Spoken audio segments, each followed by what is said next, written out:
Good evening, everyone. Welcome to the January 5th Board of Selectmen meeting, the first meeting of 2015.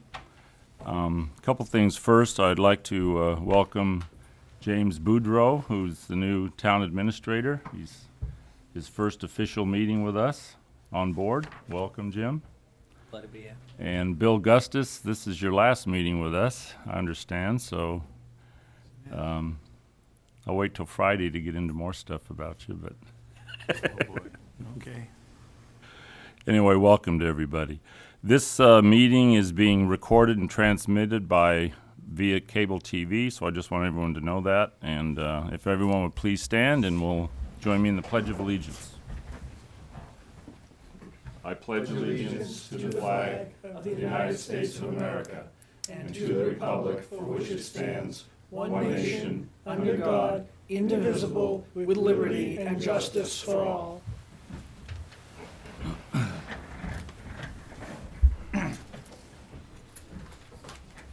So, first on the agenda, update on recreational fields program. We have Arthur Bork here to give us an update. Welcome, Arthur.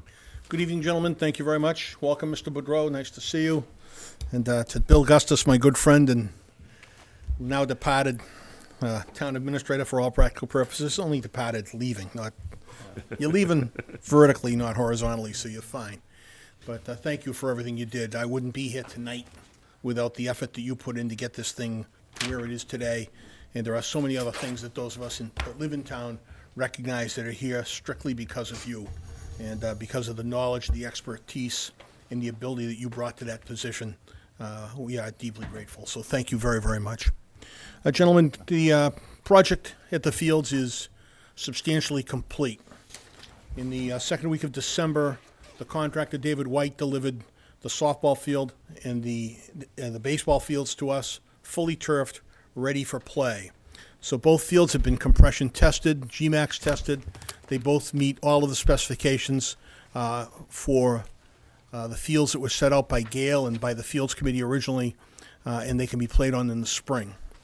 However, if you go up to the site, you'll notice that there's a little landscaping that needs to be done, and we really just ran out of time. We got into the end of November and beginning of December. We graded up there a couple of times. We got washed out on both occasions, and we made a decision with the contractor that we would stop landscaping or excavating for the season and get back onto it in March. So the contractor is going to come back in March, or as soon as the weather permits in the spring, and landscape what needs to be done to finish off. There are also a couple of batting cages that need to go up, a bullpen.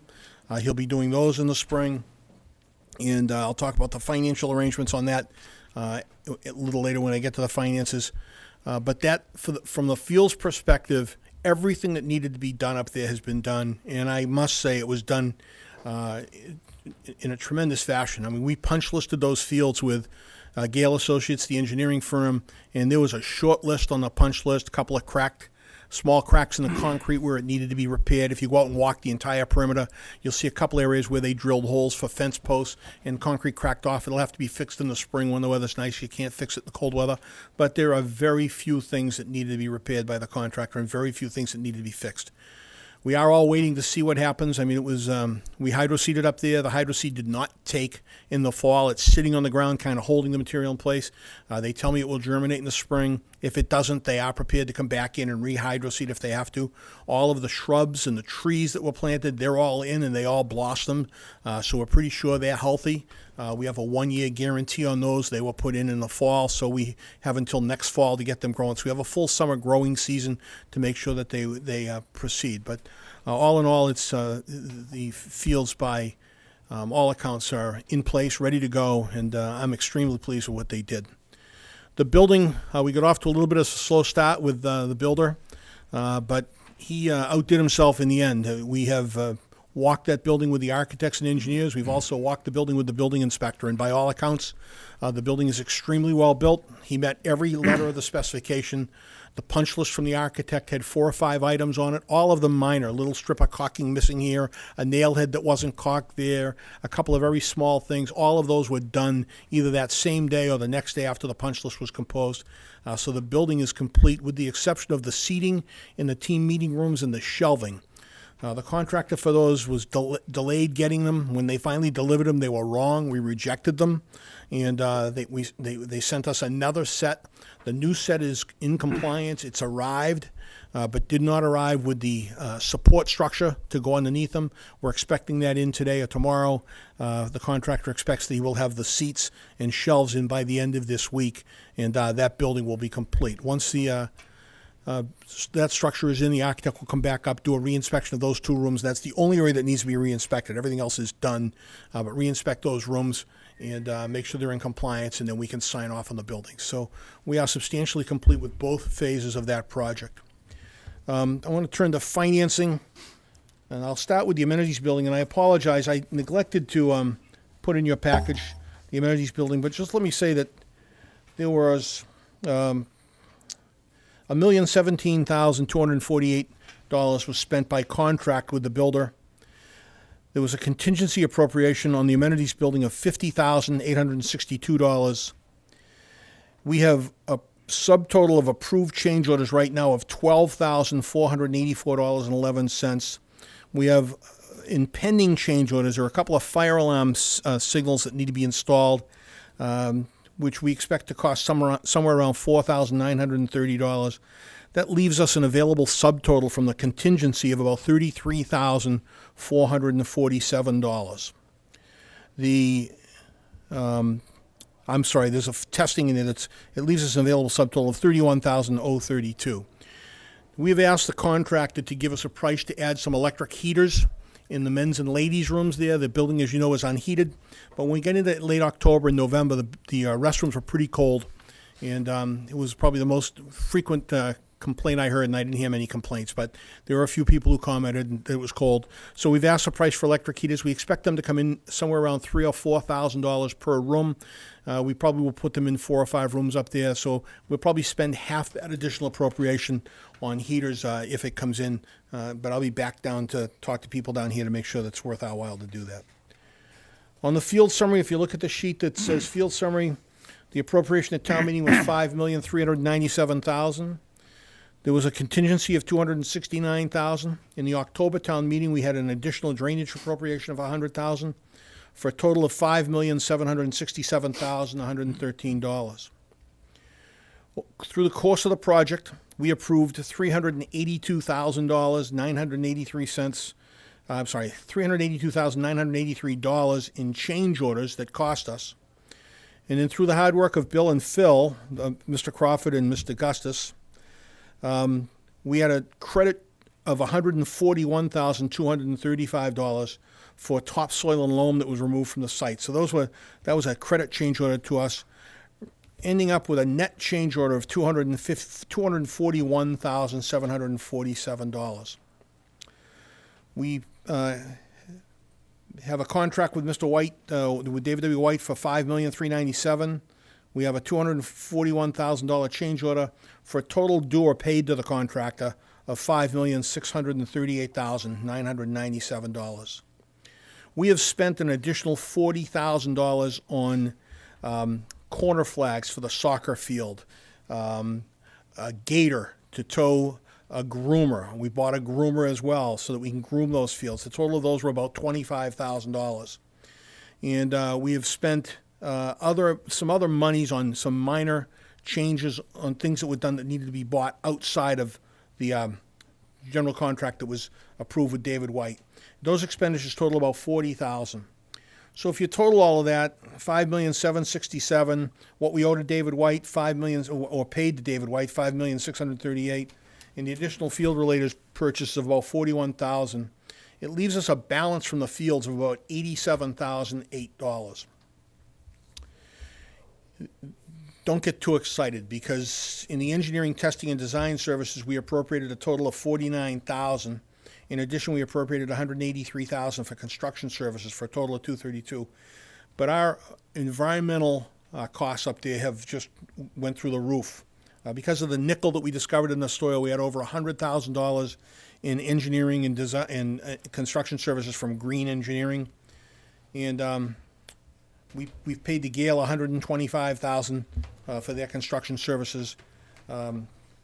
So between the two of them, we've expended $228,285, leaving a balance of about $3,000 from the engineering, testing, and design services. So we're not upside down, and we have some money left in there, but we have expended quite a bit of money, and a lot more than we thought we would be doing in engineering, testing services. We had no choice. Once we found the nickel in the soil, we had to go to Green. They had to oversee it, and had to oversee the disposal of that and the use of that on the property. A lot of that is still stockpiled along the softball field. The nickel-laden soil is still stockpiled along the third baseline on the softball field. It'll be reused and distributed this spring. We have some areas up there that have a couple feet of soil on them where we redistributed the nickel soil up onto the property so that we didn't have to pay to get it removed. So we managed to use it all on site and get rid of it up there. But we did it by distributing it pretty heavily in some areas rather than pay to dispose of it. It's a cost per yard to get rid of it. So we did it that way. We also have a couple of things remaining on the softball and baseball fields. We need an outfield fence up there. There's a hard fence, 6-foot fence along the left field outfield, but what we typically think of as an outfield circular fence is not there, was not part of this project, and so we're going to need to buy that. I expect that will be somewhere in the $30,000 to $40,000 range, but we have enough money in the project remaining to handle the fence and handle everything else. I can tell you right now that we will not be back to this board or to the town meeting looking for any more money. That we probably won't have much left, but we will have some left when we get done with this project. Arthur, were you also looking to put a fence at the softball field also? Both fields. Both fields? Mm-hmm. Okay. Was that 30 to 40K for both? I think That's somewhere in the just $40,000 range for both. For both? Yeah, okay. I mean, if there's some very nice fencing you can buy. It's a lot more expensive than that, but I think to suit our purposes for what we need, it's going to be somewhere in the $40,000 range. It'll be temporary fencing, which will be put up in the field for the season and then removed. Because as you know, on the baseball field, we have a full-sided field hockey field tick marked in out there. So in the fall, when baseball isn't being played, we'll be able to put a field hockey field in. We'll have a dedicated field hockey field at the high school without any sharing. And in the softball field, if you take the outfield fence down, there's enough room in there for a small U8 or U10 soccer field or a small, I don't know if lacrosse plays small-sided, but there's any other way that you can use up there. So those fields, we probably want to take them down. We'll put temporary fences in, and that's what we're looking at buying. We've priced some, just haven't made a decision on what we're going to go with yet. Okay. This aerial photo is pretty nice. Is this recent? Just recent? I want to credit Dick Shafter for taking that picture. Throughout the process, Dick is who's a pilot locally and does a lot of shuttle flying from Beverly down to Hanscom for plane repairs. So he's in the air once or twice a week, and he flies over and takes these pictures for us, and it's been great. We have the original picture when the construction was just starting, where we had bare dirt, and all the way through to the finished picture, and I'm sure we'll get more when the spring is done. So. Oh, it looks nice. There is some debris still in the parking lot, by the way, up there. The turf contractor's been asked to get it out of there. It's supposed to be out of there 2 or 3 weeks ago. They're supposed to be coming up this week to get rid of it. So. Is it a special fence that you have that will sit on the turf? That's a good question, Mr. Terranova. That is the problem. Is the fence can't go into the turf because they don't want to penetrate the surface, so it has to sit. So the fences that are available to do it have these flat straps that go out 2 or 3 feet in either direction. They only go 4 feet high, which is not to the liking of the baseball coach because they talk about injuries to players at a 4-foot-high fence. So we're trying to find some way around that will either pad the top of it or pad the surface. There's a fence available from Sportsfield Specialties that is padded in the front and padded over the top, but to do the baseball field alone is $59,000 for a temporary fence, and I just can't bring myself to justify that cause. I'm sorry. And I suppose, there are reasons we should do it. What we're trying to find is another fence where we can get a pad made or at least get the round, plastic nylon stuff for the top that might reduce or prevent the injuries. We're trying to do the best we can. Great. Excellent. Well, I'm sure the baseball coach would be happy to work with you. No The comment? microphone's now on. No comment on that. Judgment is the better part of valor. Arthur, I wanted to thank you for all the work you did on this. I don't know if anyone worked closer with the project than myself with you, but I certainly saw the amount of time and and commitment you had to this project. And there's no question in my mind that this project would not be completed today if you didn't spend the time and the effort and make the daily decisions needed on this project. And if people don't know, Arthur was on site almost daily, overseeing this project, and it was a tremendous effort on his point and his part. And in particular, there was 30 to 40 decisions needed on a daily basis that he was making to help move this project along, and finding issues and errors and correcting them quickly, which I guarantee you this wouldn't be half what we have today without your effort. So thank you very much. Thank you. And Arthur, I think you ran a tight ship out there. I mean, you were out there, like Phil said, all the time. And I think you're very passionate about it because it obviously shows. You haven't changed your passions from the day you started to now. So I think you're getting more excited all the time. I think it's a passion of yours, and I'm glad it worked out. It's really nice. Thank you. I'd like to thank you as well, Mr. Burke. You've worked very hard since the years have passed with the soccer field, and now putting this whole project together for the second attempt and the successful attempt. This is, I really wish to commend you, and I'm sure everybody across all the sports, thank you.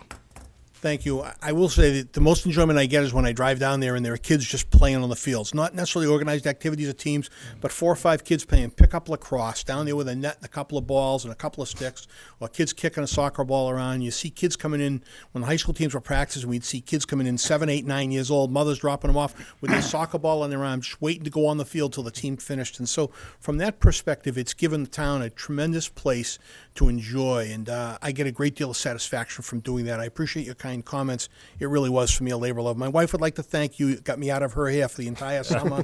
She's very happy as well. So thank you very much. You're welcome. Thanks, Adam. Thank you. Thank you. Mr. Chairman? Yes, Mr. Gustus. May I needle Mr. Burke for one Sure, you may. last minute? Arthur, the total contract with David White, the 5397250, and the change orders total paid or due to the contractor, are we holding any retainage at this point? We've received pay rec number rec number 8. It's asking us to reduce the retainage. We will have a balance of about $120,000 to the completion of the project. Okay. I've had a long discussion with Gale, the engineering firm, about the value of the work that needs to be done. They feel it's well under $120,000. That if we had to contract out to get that work done, if White just walked away on us, that we would be able to get that work done for under $120,000. So they feel it's comfortable. All right, and just a reminder on as-built, I think the contractor is responsible. Contractor owes us as-built. They have all of the demarcation and GPS locations for the as-built documentation. We actually have the most comprehensive set of as-built documentation for the back of the school that we've ever had. And I hope that you will reserve at least some sum of money to deal with that one remaining issue involving that monitoring well and the outfall down by the end of the field there. Well, if there's any money left, Mr. Gustus, you can have it for the monitoring well. I'm just keeping it on everybody's radar screen. I'm hopeful that there will be money left in the project. I mean, there are certain things we have to do. We haven't done anything up there we didn't have to do, so. I understand. You want to needle me anymore? No. It's your And last thank chance. you very much. I've enjoyed working with you like you wouldn't believe. This was one of the swiftest projects start to finish that I've ever been involved with. Thank you very much. Thank you, Arthur. Thanks, Arthur. Thank you. Next, public hearing, all alcohol restaurant license, Gaslight. Are they here? Common victular and weekday entertainment licenses. Yes, we are here. I'm going to go ahead and read this first. Absolutely. It's an application for an all-alcohol restaurant license, public hearing notice. The Lynnfield Board of Selectmen will hold a public hearing on Monday, tonight, January 5th, 2015, at 7:10 in the Selectmen's Hearing Room, Town Hall, 55 Summer Street, Lynnfield, Mass. The purpose of the hearing is to consider an application for an all-alcohol restaurant license for SMJ Lynnfield LLC, Gaslight, 1100 Market Street, Lynnfield, Mass. 01940. Jeffrey Gates, manager. All interested town citizens are invited to provide comments. So with that, I'm officially opening the public hearing. So, Mr. Kimball, Matthew, Matthew Kimball. Go ahead. Matthew Kimball. Law office is 618 Main Street in Lynnfield. And again, I represent SMJ Lynnfield LLC. They're doing business as Gaslight. And here with me tonight from Gaslight, we have Jeffrey Gates, who's going to be the on-site manager. Hello. Hi. Good evening. Hi, Jeffrey. And as you said, Gaslight's here to request a restaurant all alcohol beverages license, a common victualer's license, and an entertainment license for the playing of background music, display of 4 televisions, and to allow for an occasional live band for special events. And the key is there's going to be no cover charge, so no Sunday entertainment license will be needed. And just so the board is aware, all the abutters, all 62 of the abutters, were given notice and publication has been made by the town, all in accordance with the requirements set forth in Mass General Laws, Chapter 138, Section 15A. And just some general info about the restaurant, Gaslight. It's a fine casual dining restaurant. It will be located at the Market Street development in the new phase, and the address will be 1100 Market Street. The restaurant will have a 7,000 square foot footprint, and there will be 250 seats inside the restaurant. There will also be 80 seats in a covered outdoor patio. And Gaslight anticipates to open sometime in July of 2015. A little background on the manager, Jeffrey Gates. Jeffrey's actually worked in all aspects of the restaurant industry. He actually worked 17 years at Davio's, and he started washing dishes and worked his way up to a general manager. And starting in 2007, Jeffrey was the opening operator for Mistro Bistro in Boston. His responsibilities included setting up the entire front of house service, including hiring and training all management and service staff, developing and implementing the beverage, reservation, and information management systems, and responding to all community issues, including charitable requests and licensing.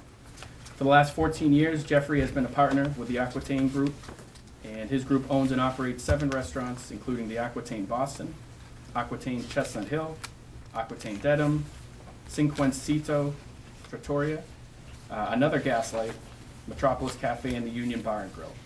And with all of his group's restaurant openings, the front of the house staff have been tips trained and have received CPR and choke sabers training.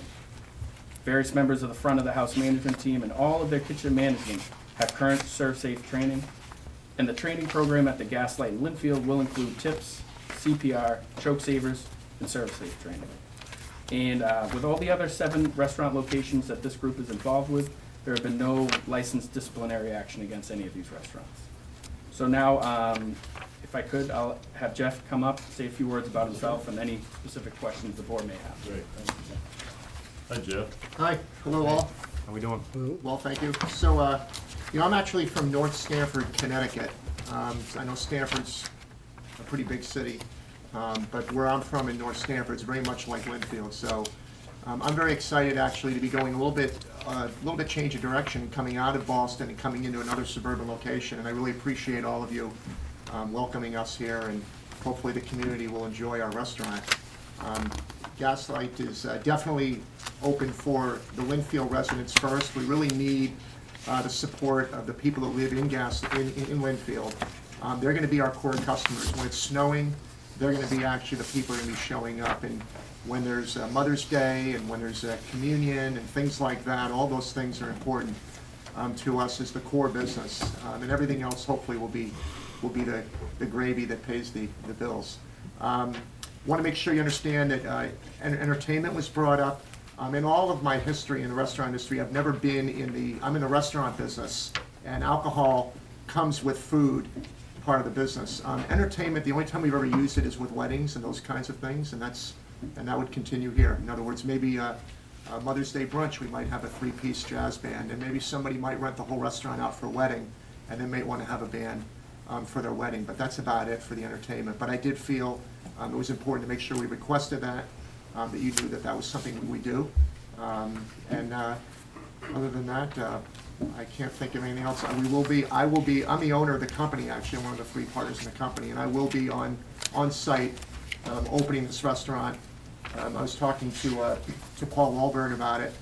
It's something, people that are really in the industry, you don't just own the restaurant, you actually really enjoy getting your hands dirty and getting right in there. And this is going to be important. This will be the biggest restaurant we've opened. The last one, Cinquecento, was 6,000 feet. So this is 1,000 feet bigger. So we have a lot riding on this. We have to make sure we get it right. And I'm going to be there myself, making sure. So if any of you have any questions before the opening or during the opening, You're gonna know one person already, myself.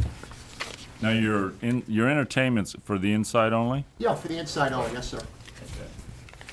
And have you met Nancy Horn, or have you been through national development up there at Market Street? Yeah, Talked I've to been, Nancy I've Horn? been, I've been on the property quite a few Right. times, and I'm actually a tenant of theirs in Dedham, at the, at Legacy Place in Dedham. I have a restaurant there in Aquitaine in Dedham with them. Because actually, I looked through the packet here, and it's quite extensive, Mr. Kimball. Thank you so much for that. But it is impressive. There's nothing, no issues with anything, no alcohol issues or licenses revoked or any type of criminal or anything like that. So thank you for that. It shows that Yeah. you're on top of what you're doing. Well, it's important. I mean, you're my, I mean, I look in this room and this is my target audience, so, the sensibility that you walk into a restaurant with every day, that's the sensibility we're looking to attract. And we hope to be something. I mean, I drive around Lynnfield. Obviously, there's not a huge town center here in Lynnfield, and I would imagine that Market Street's probably taking on some of that. And that's a huge responsibility for any shopping area for anything like that. I know in Dedham and other places, they have a lot of different shopping centers. The responsibility isn't quite as deep, but Market Street's got a pretty big responsibility to the Lynnfield community, make sure they keep things sorted out there and make sure it's an enjoyable place for families, and that's certainly what we'll be adding to. And what kind of food's at Gaslight? I mean, if you just give a little bit about the menu. Yeah, in Boston, it's definitely more leaning French in Boston, and as we come out in the suburbs, we're probably gonna be a little bit broader, a little less of the emphasis on the French. We'll still have the French sensibility, but it's gonna be a brasserie by the terms of, probably you'll see a little broader selection of European food there, Okay. so. Well, Jeff, Yes, I sir. appreciate it, and it is nice that you worked your way up in the organization, because you see every piece of it, and you know how it all works. Yes, sir. From washing dishes to managing the restaurant, which is important, that you know what everybody's supposed to do and how it's supposed to be done. I have been to a couple of the other restaurants. They're very nice. Oh, thank you. And I particularly liked Cinquecento. It was the last one I went to, and I enjoyed it very much. Oh, thank you. In the atmosphere there, and it was the night I was there, it was quite busy. So I think you bring that little upper scale restaurant that will probably do, I expect to do very well in this complex. The things that the town's people really are concerned about, at least on my perspective, is obviously the serve safe and the tips training, and making sure that that's complied with. All your employees are well-trained, stay trained, especially in your business as a rotation, and certainly a turnover, those type of employees. The other issue is noise. It's been a big issue in that area. Keeping the noise at a minimal that goes outside your restaurant. It's certainly something you need to be aware of. And the location you are is actually favorable for the neighbors. There's no development, residential development close to you. It's commercial this way, and you're going to be blocked by the building going the other direction, so that's a nice setup there. Your outdoor seating is the other question I have. What do you have as a barrier from the outdoor seating to the public walking by? Do you know what that's going to look like? Sure, it'll be a black wrought iron railing, and it'll have window boxes all the way along it with plants in the spring, summer, and fall. Okay. Will there be any exit within that area? They'll have these swinging doors to allow people that are in the property to exit during an emergency. Right. But the only way that anybody's going to come into the property is through the center area, and come up through the host stand. Beautiful. You had mentioned here you got 330 total. It's a little discrepancy here in the paperwork, but it says 250 indoor, 80 outdoor, then it says 220 indoor, 80 outdoor, but is that just a typo? Yeah, okay. All right. Well, I think this, the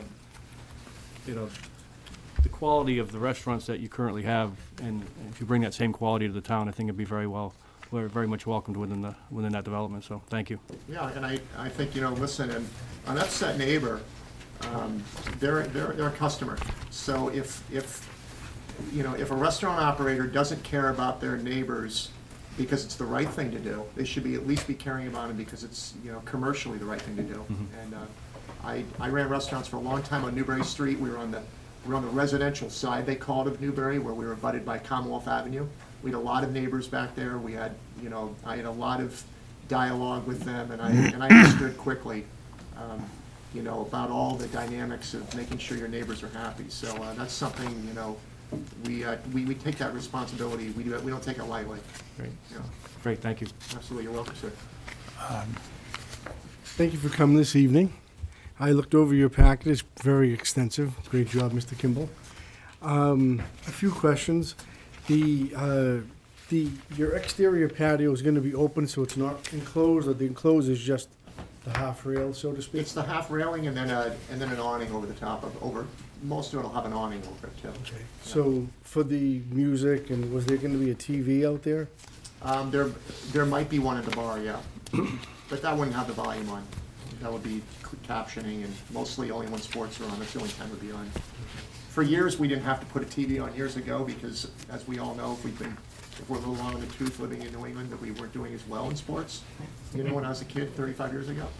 Now it's pretty tough to have any kind of an entertainment center and not have some kind of TV. Either the Celtics are in the championships, or Red Sox, or knock on wood, or,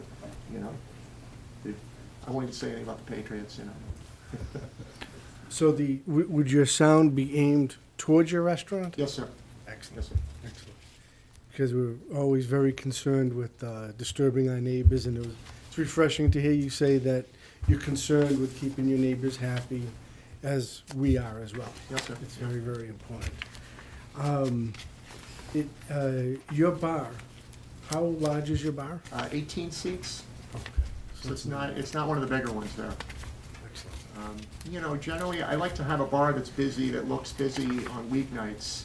And unfortunately, a lot of times our bars can be a little too small on Friday and Saturday night.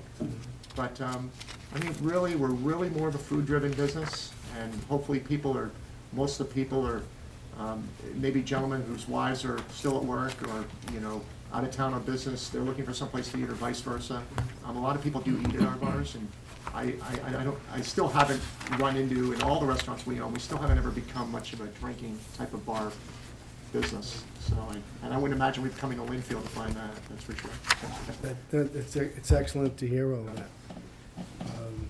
With that, I'd make a motion to approve. Mr. Chairman, Yes, Mr. Gustus. I have a couple of questions. Sure. I've reviewed your application, and is there a floor plan that has been submitted? Or is it just this right here? Is that the floor plan? I put it, Because this does not lay out the different rooms. I'm assuming that there's going to be a kitchen and there's going to be something other than just one big wide open space area. yes, sir, and I did put in a floor plan, so, it's requested, you. That's required. requested it. Yeah, exactly. But it's not in my package. It's not in the packet, we can. Well, maybe Bob just didn't make a copy of it, but I think it's important for the board to see that and see how the bar lays out and how the rooms lay out and all the rest of it, because the number of tables and chairs influences the number of people that walk in and around, and the building inspector is definitely going to want to see that before he will issue you a occupancy permit. So I don't know whether he's... Do you have it?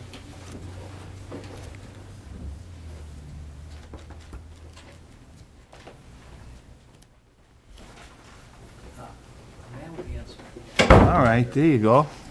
Somewhat precluded The size conclusion in the, in the package, okay. Well, I think it's important for the board to see that before we vote on the application, because they may have some questions on it.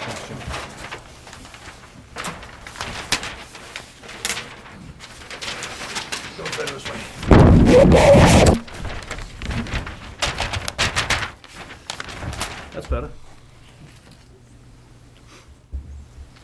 Looks like many other restaurants. I'm sorry? Looks like many other restaurants. Yeah. They all look alike after a while. Before, Before you add the interior decoration. You're gonna have a fireplace too, that's good. yes, sir.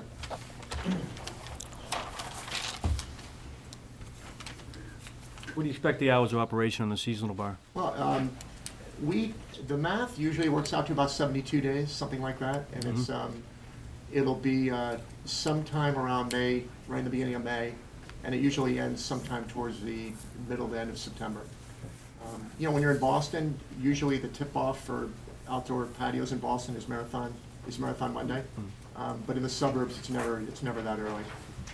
And generally, the evenings are still a little cool at night in September and, pardon me, in May and in September. So we do have the heaters out there, and we will try to get an extended day. But we really like, you know, the outdoor patio really softens, if I could say it that way, softens kind of the architecture. So you don't just have all these buildings. And really putting the outdoor patios is something that brings some people to the outdoor space. I think is something that's really, you know, it's fairly important. I see you have a fireplace feature out there, which, Yes, sir. and that has more casual seating in front of it? Yeah, it just has a couple seats all the way around. It's a place where, you know, people can grab a cocktail and sit down before they go in and have dinner. Yeah, that's nice. I'll send that down to them. What's the red wine tower? Oh, that's where we'll be storing wine. It'll be, you know, up to about this high will be real, and then that's generally when you go in a restaurant, up to about that high is real, and the rest of it's usually fake bottles. Because, you know, we can't. I should know if there's some big vat you can go up and start filling. No, it's not like, there's a place in Vegas, actually, where they have a gallon of trapeze. It's in like this glass case. And she goes, the more money you spend on the bottle of wine, the higher she goes up inside this case to get the wine. And she's hoisted up on like a trapeze. I've only heard about it. I'm not a Vegas guy. Oh, boy. You're not adding that to your... No, sir. We only have an 18-foot ceiling, so 17 feet. Well, Market Street's a great place, and I think you'll be a good fit for Market Street. I think you'll have a lot to offer. And if you haven't talked to Nancy Horn yet, which I know you will, meet with her. She's the on-site National Development Manager, and she has a lot of good insight on many things, good for your knowledge, so.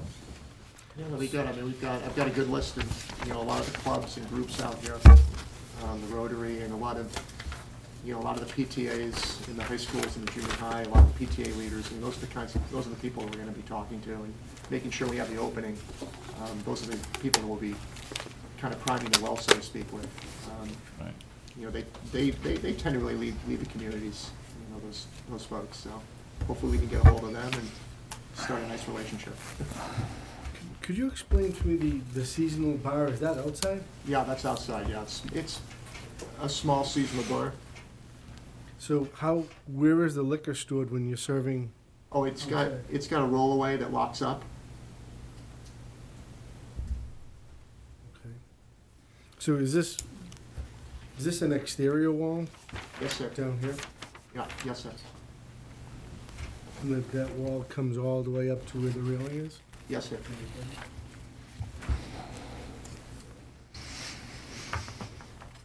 Looks fine to me.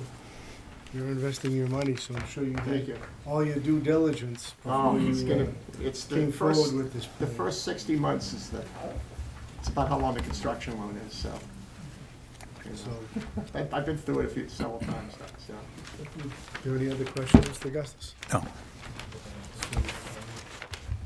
Make a motion to approve. Before that, Tom, I'm gonna ask you, does anyone in the audience have any comments of Jeff?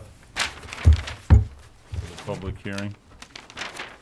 Seeing none or hearing none, so, Thank you. Make a motion to approve your license request? I'll second that. it's been moved and seconded, all in favor? Aye. Aye. All against? None. So motion's been approved, 3-0. Thank you. Thank you very much. I appreciate your time tonight. Thank you, Jeff. Have a Entertainment. wonderful 2015. And I look forward to seeing all of you in July. Great, thank you. Mr. Chairman, you have two more application requests in connection with the gaslight, the We have the, application for the day entertainment and the, also the common victuals license. right, So they needed votes on those so we two. need a couple more More votes. votes on the entertainment license and the vicular license. So I'll make a motion. Did you want to talk about these licenses? So I'll make a motion to approve the application for entertainment license and the victuals license. So it's been moved and seconded, I'll second it. Now it's been moved and seconded. all in favor? Aye. Aye. Okay. Thank you, guys. So with that, I'm gonna officially close this public hearing for the gaslight. No problem. But you're up again, All right, guys, again. Oh, not ready. We have to move this I'm jumping pile too over. fast. I know. The bigger pile. Next, we have a public hearing for an all-alcohol restaurant license, Wahlburgers, common vicular and weekly entertainment license. So, public hearing notice, application for an all-alcohol restaurant license. The Lynnfield Board of Selectmen will hold a public hearing on Monday, January 5th, 2015, 7:15, in the Selectmen's Hearing Room, Town Hall, 55 Summer Street, Lynnfield, Mass. The purpose of the hearing is to consider an application for an all-alcohol restaurant license for Wahlburgers Lynnfield LLC, Wahlburgers, 600 Market Street, Lynnfield, Mass. Paul J. Wahlberg, manager. All interested town citizens are invited to provide comments. So with that, I'm officially opening this public hearing. Thank you. So again, Mr.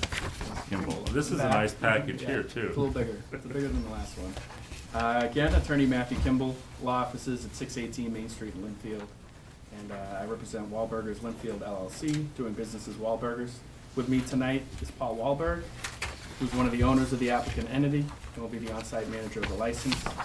And also with us is Wahlburgers Boston Counsel, Karen Simo. And I'll have them come up in a few minutes to speak as well. Again, Wahlburgers is here tonight to request a restaurant all alcohol beverages license, a common victualer's license, and an entertainment license for the playing of background music, and for 6 televisions to be, I believe, at the bar area, but again, we'll get more detail about that. And again, just so the board is aware, all the abutters were given notice and publication was made by the town in accordance with Mass General laws. And Wahlburgers, if you guys haven't watched the show, is a restaurant offering burgers, sandwiches, salads, appetizers, including adult fraps. Hopefully they'll be at this location. I haven't had one, but I'd love to try one. And Wahlburgers, again, will be at the Market Street development at 600 Market Street. The restaurant will have a 4,500 square foot footprint. Right now, it's going to have 114 seats inside with 32 seats in the covered patio. And they're hoping to open sometime in spring of 2015. Again, Karen Simo is here.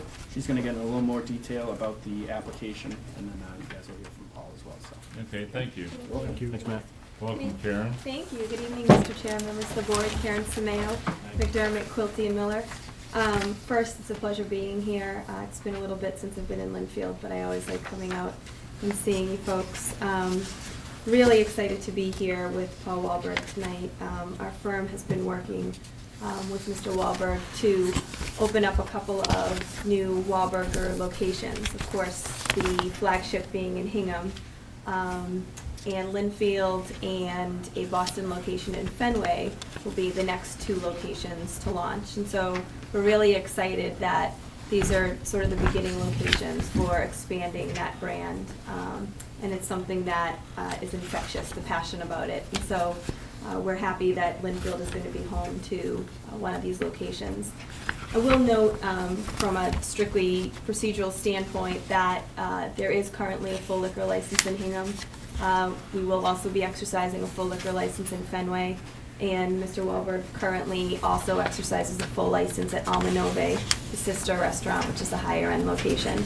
And so there is no lack of experience specifically as it relates to alcohol service. Of course, the restaurant operations speak for themselves, but since we're here for that very specific request for the alcohol license, I do always like to emphasize the extensive experience, not only of the on-site owner, but also of the staff and how they're trained. There's extensive in-house training as it relates to alcohol service, as well as tips training for everyone on staff, together with serve safe training and the choking training, CPR training. And again, in addition to these programs that are all run, Mr. Wahlberg makes it a point to emphasize in-house training and on a regular basis. So it's not just you get these certificates and you're done. It's done through daily shift meetings, weekly staff meetings, and it's something that they take very seriously. The application before you, of course, is for a new license at the Market Street location. And you will also note that there is no history of violations for any of the operations that are currently in Mr. Wahlberg's name. In terms of the layout, I know there's a floor plan in your packet. I think it's tab number 13. And I note that there is bar seating both at the bar and 20 seats, and then an additional 18 seats in that bar area, together with additional dining areas, one on each side of the space, one having 28 seats, smaller, more quaint area, as well as 48 seats on the, I think the floor plan calls it dining number 2. There is also an outdoor patio proposed for 32 seats, and that patio, again, can only be accessed through the restaurant, so it is completely self-contained. You cannot, from the sidewalk, gain entry into the patio. I will, I think, hand it over to Mr. Wahlberg for him to say a little bit about himself and generally, but also in the manager role. I do want to note there is a relatively extensive corporate structure here, so to the extent that the board has any questions on that, please feel free to ask. And I'll let you take it. Welcome. Thank you very much. I look forward to opening in Lynnfield and doing our business here. We're very excited about the opportunities here, but we also want to make sure that we do it the correct way. We're not here, we don't want to be carpetbaggers. We want to be part of the town, part of the community. And so for us, it's very important that we set the right standard. We don't want to come in here and turn this into some sort of a free-for-all. And even with the show filming, that's not my business. My business is the restaurant business. I've been in this business for over 30 years. I started as a dishwasher myself, worked my way through. I've run a number of restaurants, and I've been the owner now currently of 2. And so the biggest thing for me is always I'm in the restaurant business first, not in the business. And is there any plans for live entertainment at all, or just TVs? No, the TVs, we don't do anything in Hingham, and Okay. we're going to be consistent with that, but we do want to have the ability to have, if some Sunday, some guy wants to play the guitar or something like that, and there's a need for it, but at the moment, I don't see one. And then outside on the patio area, there'll be a TV or 2, or? We don't have one designated, and if we do, it'll be the same. It'll be muted, so it's kind of pointless. Because it's basically the same issues with any restaurant up there. It's the noise, or, the alcohol, serving of alcohol. No, absolutely. You know what that is. I'm a restaurant first and Right. foremost. We're not opening a bar. Right. And so, people, if we want to have, I'm So a they more have this. family-oriented business. So we have kids coming in and stuff like that, so we're very particular, even with the glassware, the incidents of, a child getting an adult drink. It's not happening with us. We make sure we have our guidelines that we follow. And I really work very strongly with the staff in order to make that happen. And our managers are very well trained in everything that has to be done, in accordance with that. Well, it Even sounds like They you're, had mentioned the adult fraps, they Right. come through the bar, they make the fraps, and then they go to the bar, and then from the bar, they're designated to the adults, so it's not like there's a chance for a mistake. because you do have a copy of your menu in here. It's pretty interesting to No. me, the menu. Well, So I thank think you. it's going to be good to experiment with it. Oh, Try thank it you. out, so. Any comments? Paul, thank you for coming, appreciate it, and I have the same question I had earlier, the outside area. Yep. What do you have for barriers outside the? Currently, we're still in design, because it's gonna be consistent with our look and feel, but there'll be a barrier there. Be it a cement, like a brick wall, like we have in Hingham, or maybe even a wrought iron fence or something along that. It's not gonna be open, there's a direct flow. And we'll have a gate at the far end. and that way For exiting. For exiting purposes. Okay. Well, obviously, the biggest concern is the tips and serve safe, as we mentioned Oh, earlier. Yep. And that's staying current, and everybody keep their training up. It's the one restaurant that's probably gotten the most buzz in Yeah. Phase 2, Yeah. and everybody's talked about it for the last few months. And so Yeah. I think everybody's looking forward to this coming in. And, Well, and again, this is, for us, this is, the next step for us, and I have to be able to execute. So it's important for me to make sure that everything is done correctly. all of our managers will be trained in Hingham and work their way out to the other restaurants. So people that are, the staff that'll be coming here, a majority of the upper level people will be coming from Hingham or have trained in Hingham. Right, And so they will know the standards and they will maintain the standards. right. As far as the sound and the keeping it contained in the area, you plan on doing any exterior sound in the? There'll be some more kind of tone-setting music out on the patio, the same as we have in Hingham. But in Hingham, we have condominiums right across the pathway. Yeah. And so people live there. There's residents there. So we're very particular. And I'm in the friend business. That's my job, is to make as many friends as possible. So I'm not going to do anything, because I'm not going to alienate, any of the surrounding businesses. We're coming to someone's town. This is where people live, and so we're going to maintain that as well. And just make sure those, whatever speakers are there are. The speakers will be, Face in. they're going to have, their sound will be managed, it won't be on the same sound level as the interior. We'll be able to manage that, and so we'll make sure that, we're very cognizant of the surrounding area. Well, you've probably been in the development where there is some background music Yep. Going on. all Yeah, the time anyways. and that's something that, it doesn't make sense for us to compete with that. Right. This is the, Thank you for coming out, Mr. Wahlberger. yeah, it's a pound. Have you reached out to anybody in the community to see if they have any concerns? We have not, there's been obviously the public postings and such. As we start getting a little closer with construction, stuff like that, I'll be here all the time. And that's where, if you speak to And- anyone in Hingham, we support the baseball Common teams, Vic. we support the schools, we support the churches, anybody who's got any, I get auctioned off a lot, and just as the example, I get auctioned off a lot for dinner. I go to people's houses and cook for charity. I have a very full schedule for January. And because it's important for us to be part of the community that we're in. And so I want to bring the same thing to Lynnfield. If they're kind enough to let us in, then we should do so. And your bartender, since, what do you have, about 20, 25 seats at the bar? 20 feet. 20 seats directly at the bar. In your service at the bar, have the serve safe and tips? Yes. And we had one restaurant come in where they had a crowd control certification. Yeah, there Familiar was, with that? I don't think it's applicable here because of the size, but I know that there is crowd control certification, but I think it's more for clubs and larger places with, I think, obviously with, the things that have happened in the past years. If things work out right, you should have the same problem. I should, but you know what, we're a little smaller than that, and I've got kids coming in, so I try to maintain a certain level of decorum, shall we say. Perfect, perfect. We are always concerned with, businesses that come to town that are good neighbors, as I said earlier.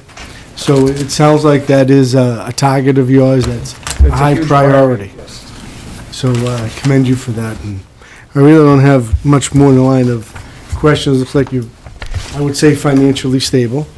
I don't think we're going to have a problem with that and taxes. So wish you the best of luck. Any comments from the public during this public hearing? Any from Mr. Wahlberg? No? Can I say one thing? Microphone over here. My name is Katie Shea, and I got a phone call from my sister who lives in the town over saying that you were coming to town. Her family watches your show all the time. You boys are wonderful, but your mother's the best. So I just want to say that. Well, my mother is the best, and I'm blessed to have her as my mother, so that part I definitely agree with. So thank you, and she will be glad to hear that. Well, I think you're going to be a benefit to Market Street. I think it's going to be a good fit. Thank you. I appreciate all the comments that you've made and how you address and take care of your business. It sounds like you're right on top of things, so. Thank you. Is there a motion to, we have three of them now. Oh, Bill, do you have anything else to add? How about you, Bill? No. I'm good. Jim? I've been to both his locations, and I think they're fantastic. You like them, right? You must, yeah, you're closer too. I'll make a motion to approve the all alcohol license for Wahlburgers of Lynnfield. I'll second that motion. Moved and seconded to approve the all alcohol license. All in favor? Aye. Aye. And we have one for the entertainment license. Also make a motion to approve the entertainment license for Wahlburgers. I'll second that Moved motion. and seconded to approve the entertainment license. All in favor? Aye. Aye. And they also have a common vic. Yes. And also motion to approve the common vic license for Wahlburgers. Second that motion. Moved and seconded. All in favor? Aye. Aye. So welcome. Paul, best of luck. Thank you. Thank you, Karen. And with that, I'm going to Take the officially whole- close this public hearing for Wahlburgers. Matt, thank you for the largest file we've ever seen. I'm gonna take responsibility for that. Actually, it was Mike Vigorito's fault, who works for me, and, that's the reason for Mike the. Vigorito? Nothing to do with it. I didn't know if you got paid by the word, the page, or the pound. All three. Thanks, guys. Thank you, Matthew. Take care. That is for the board. Mr. Chairman, I know you're anxious to go on public business. Could you take a quick public comment? Yeah, they have to sign. Sure, go ahead. We're going to be signing something. Gentlemen, I want to thank you very much, Mr. Boudreau. You're a star. You have big shoes to fill. Ms. Augustus, thank you very much for your time. Unfortunately, as the gentlemen are probably aware, as you gentlemen are probably aware, we have an open meeting law complaint that we've been discussing with Mr. Mullen. This morning, we filed with this Essex Superior Court, and that the case will be heard on January the 15th. These are actually summonses for your attendance at the hearing at 2 p.m., if you don't mind. Thank you very much. Have a good afternoon. Figured that was coming.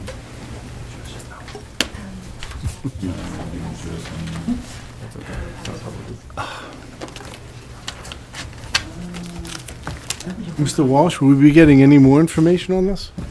Yes, the court requires that summons be issued, however, in an attempt to save the sheriff coming to your door, collective doors, I'm going to ask Mr. Mullen to accept service for it. There's a comparatively large complaint, given my filing and Mr. Mullen's filing, as well as a 10-page complaint. It's about yay thick.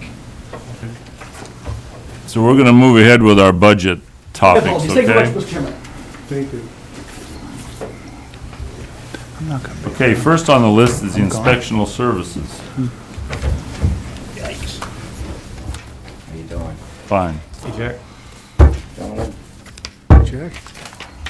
Twice in one day. I know. Aren't you lucky? I am privileged. Nah, I don't know about that.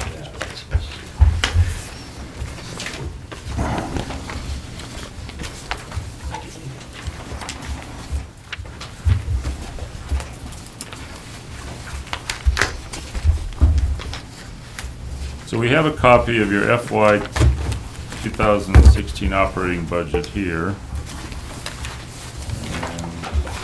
And we also have a munis runout.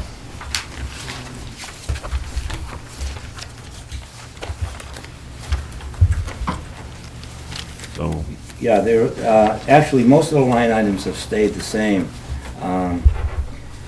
The seals and weights and measures are in my department, inspectional services, and as you're well aware, with Market Street, we need an increase for services up there. We have 28 more retail stores going in there and 2 more restaurants going in there. Over the past, we've budgeted $2,400, in which we've already gone over that. I think we're at $3,500, right around there.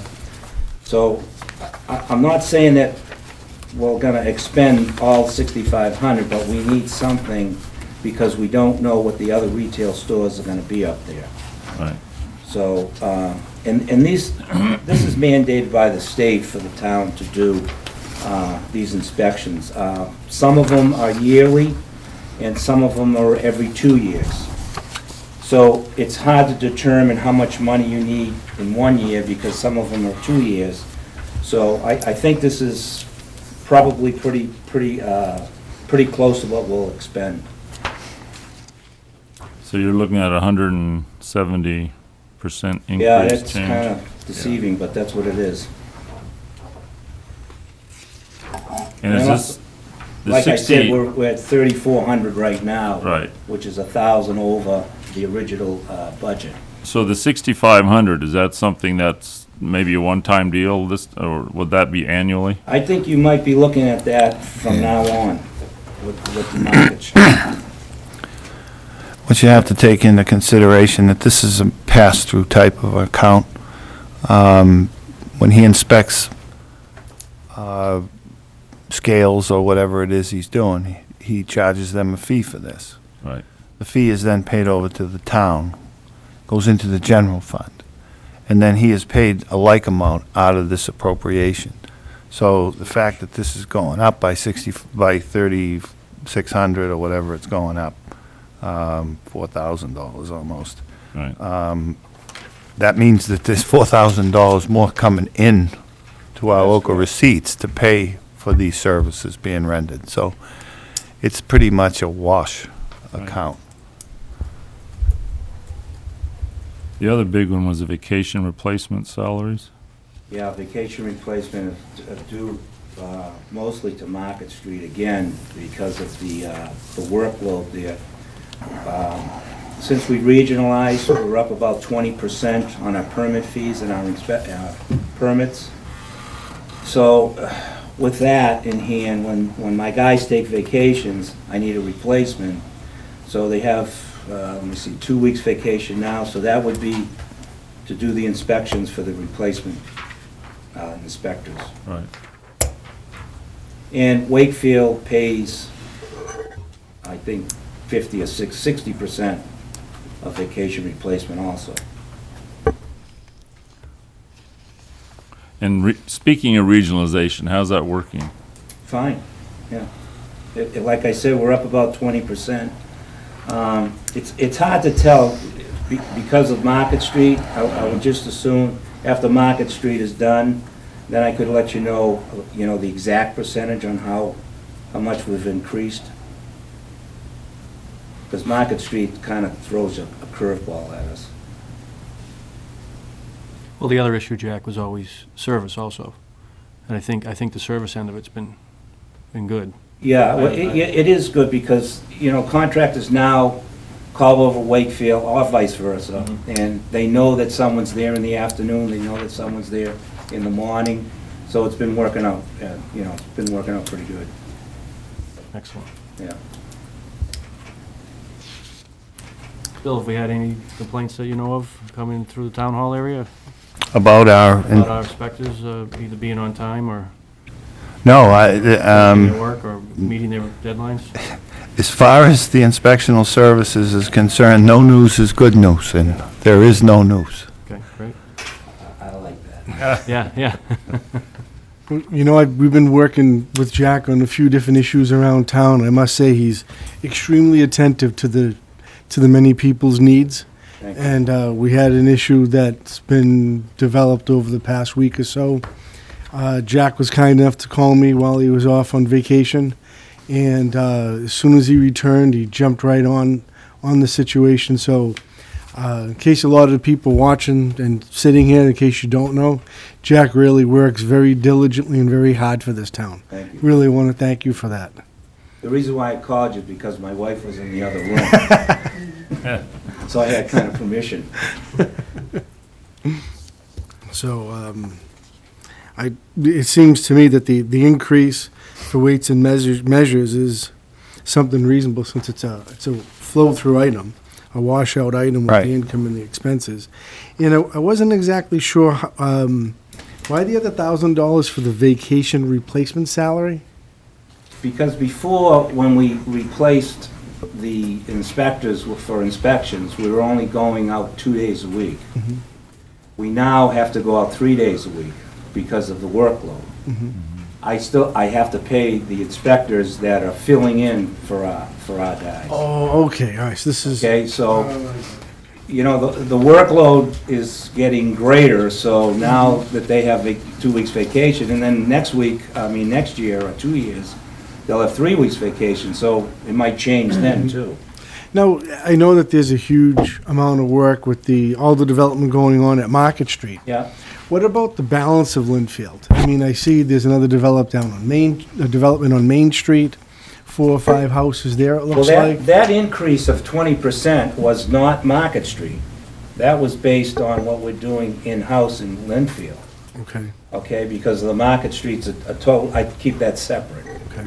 So we do have some subdivisions. We don't have the subdivisions like we used to have, 10, 12, 14 houses, like 3 lots, 4 lots, and 5 lots, but they're out there. And what we're getting too is a lot of people buying homes, tearing them down and rebuilding. A ton of them. Right. You know, people want to stay in Lynnfield, the school system, so forth and so forth. They like their neighbors. Well, I don't know about the neighbors. They like the school system, that's for sure. That's But good. it's busy. It's busy, but that's good. So Jack, like seminars and paging and office supplies and forms and so on, you're keeping everything the same. There's no, I keep it the same because they have to have the same licenses here as over there. Right, Wakefield pays a lot of it, Lynnfield picks it up. So there's no sense of me raising this when Wakefield's picking up the rest of it. right. It just doesn't make any sense.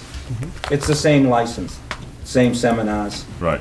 The only thing that's getting a little confusing is we're in Essex County, and Wakefield is in Middlesex County, and there are a couple of changes that the inspectors have to go through in Middlesex County, but not in Essex County. But Wakefield will take care of that because of the counties. So that means we'll realize the savings once Essex catches up to Middlesex. Oh, you've got some savings, and you've got some quality guys there. They're pretty Right. sharp, Mhm. pretty sharp. I think they're very, all of you guys are very attentive. Thank you. I don't have any more questions. I don't know if anyone else does. No, this is, you've explained it very well, Jack, I appreciate it. It all makes sense, so, thank you. Thank Thank you you, very Jack. much. Thank you.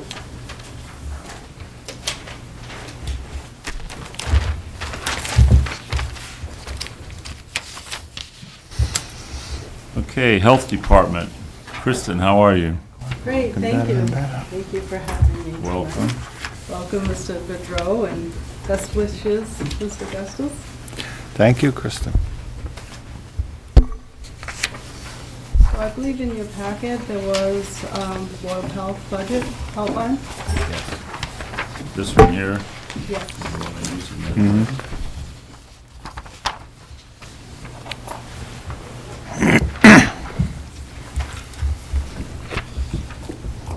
So can you go over this with us, please? Sure. So it is a budget that matches what was presented at the budget summit by town administration and the town accountant when they put together that packet. And when I went over the numbers, I came up with pretty much the same amount. So this is looking to be about a level service with about a 2% wage line increase consistent with town administration policies. Now, what is you mentioned something about the nurse has not been looked at for a while. I mean, I know that's in bold. What's the? It's in bold because I was giving this initially to the Board of Health members for their review. And we recognize that the nurse line item did go in the red when we kept this number carried over from year to year. But we do have a flu revolving account, so as long as we are looking carefully at that account and making sure that any amount of time that she spends is truly billed to that, we would be okay there. But I think long-term, we need to start looking at what is a more appropriate line item for the nurses item there, to be non-flu related. And then you have some part-time that are sanitarians, and how often are they used? Well, 1 day a week for sure, for one. And this way, we can consistently have them come in every week. There was times in the past where I would try and hold off to have them come in on a time where we're gonna have more peak workloads. This will help even things out, having him come in 1 day a week, every week, and then also still having some additional help if we need it and when we need it. And how's your workload? I mean, is it picking up, it's picked up, what? Well, obviously since Market Street, it's picked up quite a bit and it will never go down from that. We will always have that forevermore, plus we have phase 2 coming on. And the septic permits seem to be about 80 sites a year, and I've watched that for a couple of years now, so I think that's fairly steady.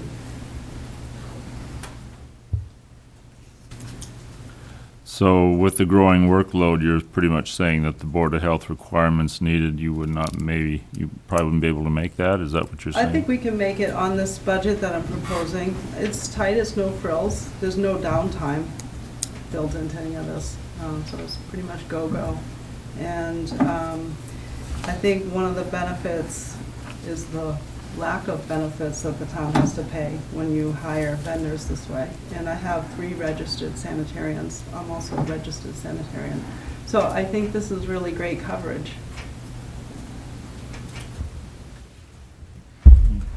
I didn't have any other questions. Kristen, thank you for putting that together for us. Thank you. I appreciate it. Bill, what was the budget total for last year? Do we have that handy, roughly? Yeah. 115, 281, 87. That was last year. Yeah. All right, so we're staying right on. Well, there's going to be a change in the salary lines. Mm-hmm. You got to bump those by 2%. So the actual bottom line after that is done, you end up with the 116,676. Okay, that'll be the new number we're looking at. 116,676, which, and I've got that number. I gave each of you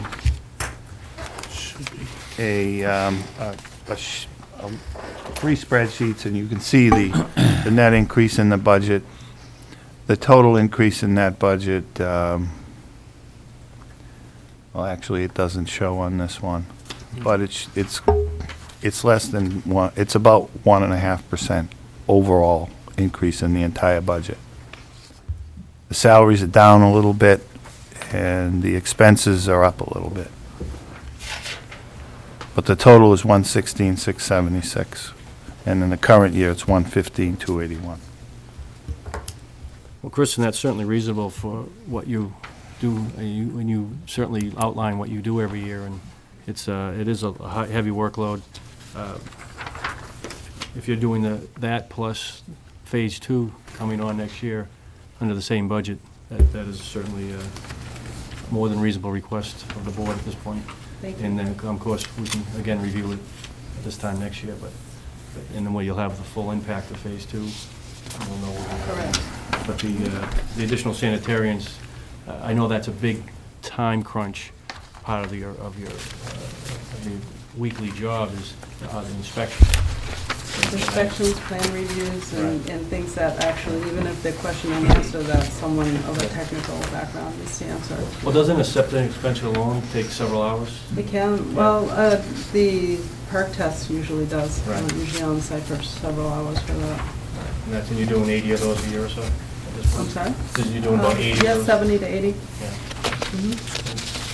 So Kristen, the way you have this laid out is best for your needs? I mean, it's going to help you Well, somewhat? there's no frills in this, and there's no downtime, so it's tight, but, I think, there's a willingness to do it, so. Thank you, Kristen, for preparing this budget for us, and thank you for keeping your belt extremely tight. Thank you. The one thing that I would mention, though, is for capital expense, because I know that's not included in this, and you handle the capital separately. It would be great if I could get a workstation for the reception part of the Board of Health office. It's just a wooden desk at this time and a table. It would come out to about $3,500. If I could have that sometime now before July 1st, that would be fabulous. Okay. If not, then just wait. Could you, one thing that I wanted to question was the $1,500 for the beavers. Is that adequate for all the dam issues that we have? It I know may- that it over may by not. Perry Avenue, Yeah. that area. It may or may not. The bills are coming in at about $500 a trapping. Trapping is really supposed to be the last resort. So even though I field a lot of issues and discussions in this area in different parts of the town, DPW does the best that they can do first, and we kind of go back and forth to first be sure that all other measures have been exhausted. So, you know, this is gonna be tight up. I'm sure I'll use all of that 1,500. And I don't know if we might have to pull from other expenses, which has a little bit of money there. You know, it's a guess. Thank you. Any more questions? Thank you very much. Thank you. Appreciate it. Thank you. Good evening.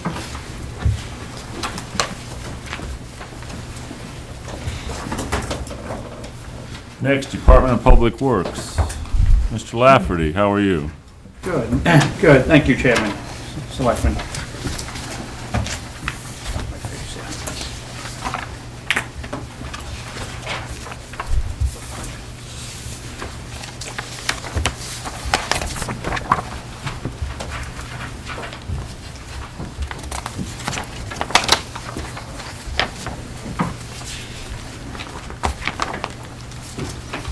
So if you could sort of just start Sure. discussing your budget with us? and- Sure, I'm looking at the summary handout that should have been included in the budget. This one? I mean, there's one that you, No, it's a narrative. Just a narrative of That's it. exactly that packet. It came with a supplemental material provided tonight. If you can't find it, I will make extra copies. I know we're kind of buried in paper tonight, but it should be there. That's it. Okay, that's it? Yep. oh, I see it. Trying to keep the paper simple, so, This one. correct. Thank you. Essentially, that just is a summary of the breakdown of the various sections contained within the actual packet itself. The overall increase from last year is a 6.04% increase. I'll just quickly go through the main categories, and then if you'd like, we can hit on the Okay. specifics, if that's the way you want to do it. Public Works Administration is a 4.97% increase. The majority of that is union, is increases consistent with the unions. And then there is one union personnel within that category that does have a union step increase. And then there is also the fuel and oil costs are included in that category with a estimated 3% increase. The Highway, Cemeteries, Parks and Trees divisions, overall is a 17.06% increase. The majority of those union salaries are 4% based on the union contracts. That does include our road construction contract, which is the Tri-Town contracts, and that contract will be extended this year in March. And those prices will remain in place except for the escalators that we see for asphalt and fuel. That contract covers paving, line painting, street sweeping, basin cleaning, etc. And how are they working out those contracts? Very good. Contractors? Yeah, well, the contractors. For the most part, they're very good. They're fairly responsive. We do compete with other communities and the state when it comes to trying to get them in town. And, you know, sometimes that's a struggle because we're all trying to pave at the same time, so.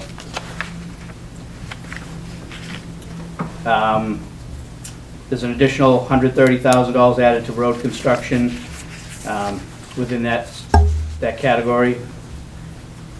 And that supplements the Chapter 90 program. Right. And then there's also an additional 21,000, that's there's an extra zero in there, but 21,500 to address some of the drain problems, both the drain line cleaning and the storm drain repair, to allow us to do some more line flushing, TVing of the drain lines, and maybe do some in-house rebuilds and construction work to repair some of the issues we've been seeing, at least lately, with the drain problems. Well, that's good. It's town-wide, so you It can. is. And I know you've pinpointed some areas that you would focus on, right? There is. There's a couple areas that we're looking at. There's a lot of small things that we can, with some funding, we can address in-house. And then, once we get to the capital part of the budget, we will be submitting for a larger request to look at some of the more significant drain issues we've had in town. Ledge Road is obviously one that's been brought to the forefront fairly recently.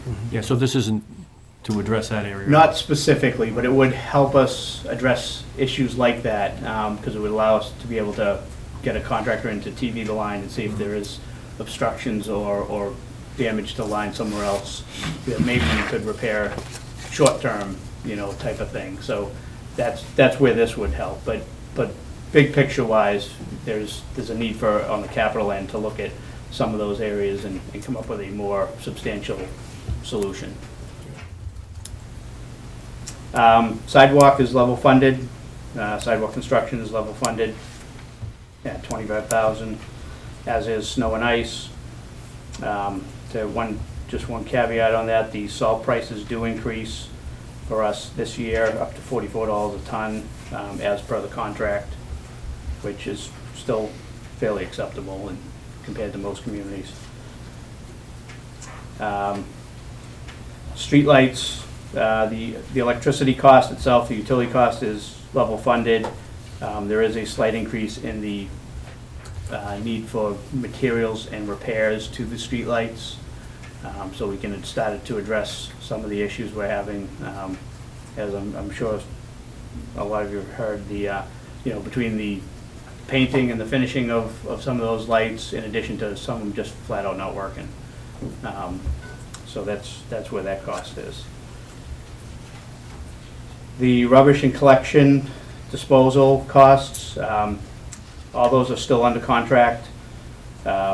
We currently pay $70 a ton, which will be going up to $72 a ton for the tipping fee to Covanta, who is our disposal, who has our contract for disposal. JRM has our hauling contract. That currently will stay at the same cost for this year, at $372,000 for the year. And the recycling expenses are level funded. The recycling overtime, which covers the DPW crew for covering that facility, does increase, but that's just based on the contract, 2% contract increase, the 4% contract increase. Household hazardous waste day was level funded also, as is the white goods curbside collection. School maintenance and buses is at 2.7% increase. Bus driver salaries and the custodian salaries are under contract. Those fall a 2% increase also. There is a slight increase in the building checks and overtime cost to cover that union cost. And there is a reduction in one bus driver position through attrition, which means we will contract with North Suburban an additional bus to cover that. The Boston contract is in the final, will be the final year is 2015 to 2016, but the pricing remains the same at this point. The electric utility, we did have an increase in there due to the lights at the field. It's estimated somewhere around $3,000 to $4,000 a month for the electrical costs for the lights. That's based on the first 2 months, October and November, which are not very good indicators because of the they weren't really in full use either.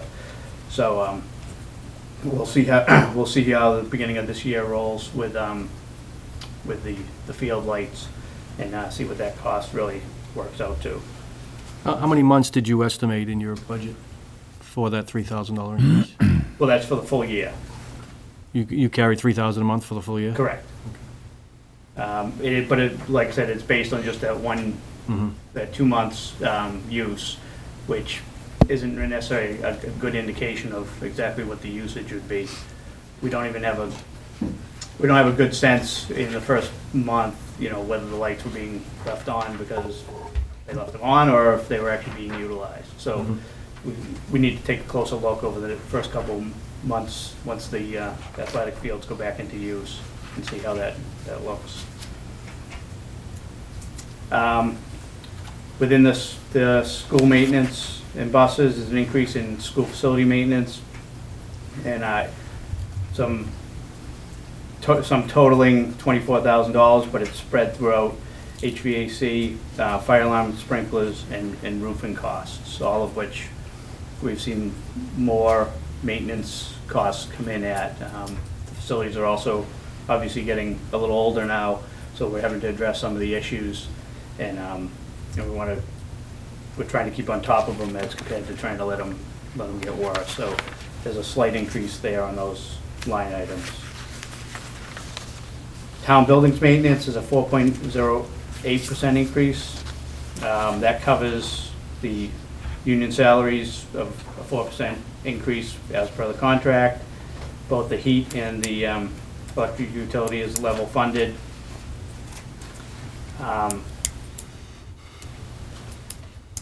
There's a slight increase in in the carpet cleaning, roof repairs and renovations on the town building side. You know, we've been talking with some of the facility users and the need to maybe be a little more proactive about trying to maintain some of the carpeting and the roofing to prevent some more significant replacements and get a little longer life out of them was kind of the plan. There's also an increase in elevator costs due to the cost of the inspections, and it's some facilities that have the lifts, we're required to maintain, get those inspected in addition to the new lift that's at the schools also. So the maintenance of the elevators, is that becoming more costly? I mean, are they getting older? The Things wearing library's out? elevator is really the biggest issue, at least at this point. It's older. It's had some repairs done to it. It also got some damage when we had some flooding. Same storm that we had the flooding up on Ledge Road. We had flooding at the library. It's significantly damaged the elevator in addition to some of the downstairs area, but unfortunately not covered under insurance, but there's some maintenance that need to be done regardless on that elevator because of the age. So at the same time, we're working to repair that and upgrade it. There is no increase or any funding related to the cemetery renovations at this point until we have a further chance to review that. Is the $130,000, is that the money we committed to add to this budget every year to supplement the Chapter 90 program? Yes, over the last 3 years? that will bring the total town appropriation for road construction to $250,000 a year. Which is, I think, the goal that we set for ourselves three fiscal years ago. I believe we did. And if you pull that out of this, what's the actual increase minus that? Because that was something we already said we would, it was an aim that we had and a goal that we were trying to reach. We get a 6.38% increase. Everything else is our actual increases, and that's more of a new growth infrastructure commitment that we made. 5, 10.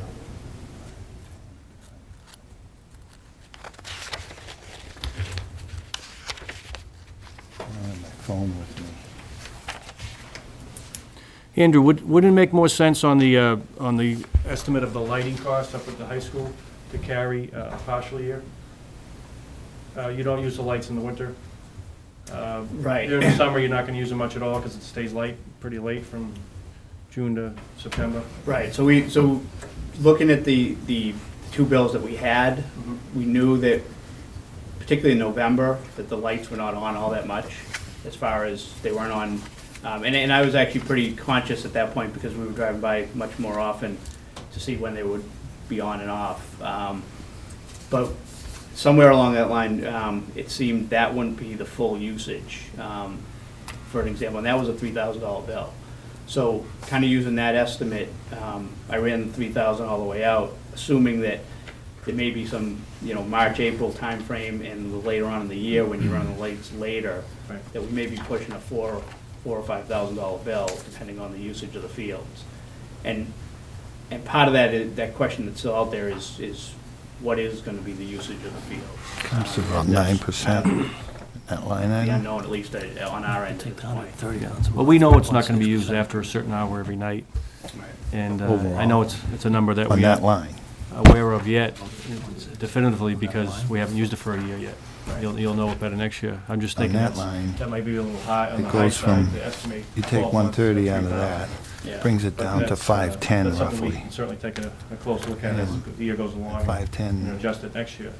But it's certainly not, minus I certainly, I can't believe it's 459 gonna is be that much, 41. 'cause you're not gonna use them that much from the summertime, and we're not gonna use them at all in the winter, so you're talking maybe 6 to 7 months of usage at the most. Right. But we'll see how it goes. I think you're gonna get full usage till 9 or 10 o'clock. 12%. when- Yeah, I think when we the field were- is shut down. We were assuming a 10 o'clock timeframe to shut down. Right, but, that's when they go off. Yeah. Right. There's also, I mean, I think there's Instead probably of some gains to be made 40.2%. on, once we know. That's what it would have been. And we're Would more have been proactive in managing the 40.2%. system, because it is It's a 12% very without that. interactive system, as you're probably aware. Yeah. That will allow, whether it's us or the athletic director or the coaches to be able to manually or automatically shut them off at that time. And I think once that education gets out there, hey, we need to shut these things off, they're costing us, an arm and a leg, then I think we may be able to reduce those costs. Great, thank you. Mr. Gus?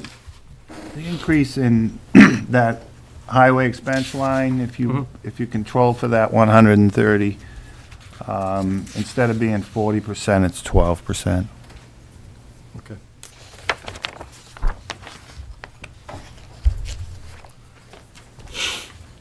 The, Mr. Lafferty, the pay raises for the employees, is it 4% or 2%? So, maybe Bill might be able to explain the.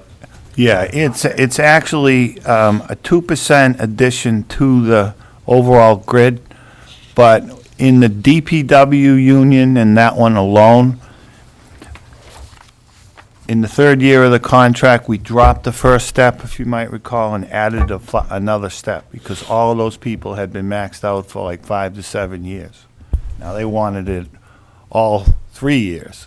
We negotiated it so that it was two on the grid, but adding a new step that brings their overall increase in the third year of the contract to 4%. Explain what you mean, 2 on the grid? They're all on a salary grid, grades and steps. Okay. Now, So there are a number vertical of and grades. horizontal? Yeah, vertical and horizontal. Now, they're all in different grades. And they're all in the same step, which happens to be the top step. So they are maxed out within their grade. So rather than reclassify them into a higher grade at a lower step so they had room to grow, and rather than just giving them a 4% increase per year, which is what they would have liked when we opened negotiations on the contract, what we did, we held them at 2% year 1, 2% year 2, and then 2% in year 3, but we created a new step at the end so that they would go to a new step 7, I think it was. And we eliminated step 1, because nobody ever gets hired at step 1. But the net effect of that is in the third year of the contract, which begins next July, salaries in the DPW union alone, which covers the DPW workers and also the building custodians in the town buildings, not the school buildings. The school custodians got 2% all 3 years. This was the only union where we had to do that. And it was based upon the circumstances of the individual employees in that union and the bargaining strategy that they put together. Okay, okay. This handout, Yes. if you flip to page 3, can you explain the two FY15 columns? There's a FY15 and FY15 end. Yeah, there's, so currently, fiscal year 15, these are the non-union administrative employees, except for, you see Maureen Lanzalotti down there, that is actually a union position. The fiscal year 15 column is what the salary started out at the beginning of the year, and the fiscal year 15 end column is the salary at the end of the year on June 30th. That's based on a mid-fiscal year increase, I guess, is probably a better way to put it. So you gave everybody pay raises? There was a review done, and working through the performance evaluations, we evaluated the positions and recommended to the town administrator and the board, or the Chairman of the selectmen, board. chairman, a increase based on those evaluations. Mis- Go ahead, Mr. Guston. It was a little more extensive than that. Mr. Lafferty came to me saying that he had reviewed the circumstances of his non-union employees over the course of the last 6 months since he started. And he wanted to do a complete evaluation of his employees. He did performance evaluations, and he also wanted to look at the competitiveness of the salaries in each of these areas. He provided me with documentation, which I believe I shared with members of the board, indicating that increases to maintain market competitiveness were warranted. He also provided me with information that indicated that he was going to reorganize the fashion in which the employees operated within the department. The prior director was more of an administrative manager, handled almost all of the budgetary management and things of that nature. Mr. Lafferty has determined that he needs to be more of a field general. He spends more time outside of the office, and he was determined to delegate additional responsibilities to each of these individuals. This was compounded by the fact that two of the individuals who are in the process of getting increases here had received temporary increases related to work that they had done in the interim period of time between the time when our former director retired and when Mr. Lafferty was appointed. And those individuals carried a much larger load of what was going on and prepared themselves for the additional tasks that Mr. Lafferty has given those individuals. I asked Mr. Lafferty to prepare a plan for my review, and as under the personnel bylaw, this is how it goes. Pay raises are granted by the department, subject to the town administrator's approval. Obviously, we need to make sure that there was adequate funding in the current year budget. I asked him to provide an analysis of that, which he did, indicating that those increases would cost roughly $9,000. Based upon all of this information, I approved those increases, as I am pretty much required to do under the personnel bylaw. It's my job to determine that they're they're warranted and that there is funding for them. And he has made the decision that that's what he wanted to do, so that's what we've done. In the current fiscal year, there is no financial impact, but in next fiscal year, there is. The increase related specifically to those salary increases total some $18,000 to $19,000 when you factor them all in. Well, that's that whole story. Well, regarding that topic, thank you, Bill. I think it shows good leadership on your part, Mr. Lafferty, because you're looking out for the welfare and the interests of your employees, meaning non-union management type people. So I think that shows good on your side to do that. So thank you very much for that. Andrew, in the current year, I think we discussed this briefly when this came up. In the current year, you had some surpluses in the salary line because there were 2 positions that were not filled for several months, and that's where you had the excess funds to appropriate these increases during the current fiscal year. Is that true? Correct. Yeah. All right. Thank you. But that's a one-year situation, right? Next year, those positions are filled. Well, hopefully, yes, they'll be filled. Do you still have a part-time secretarial position that needs to be filled? Wasn't there? No, there's a full-time position down there, and it was just recently filled Okay. from a pool of, what, 140 applicants? A very vast pool of resumes. Yes. Haven't you Took 'em filled forever. both positions now? What's that? Both open positions have now been filled? When I first showed up, there were, I believe, 5 vacancies total. Okay. We're down to 2 vacancies now that we're still interviewing for. One is in the custodian side on the schools as a floating custodian, and one is a vacancy in DPW, a construction foreman, or a highway foreman, sorry, which, once that gets filled, we believe that'll be filled in-house. That will create the shuffle, and we'll be looking at another DPW highway personnel.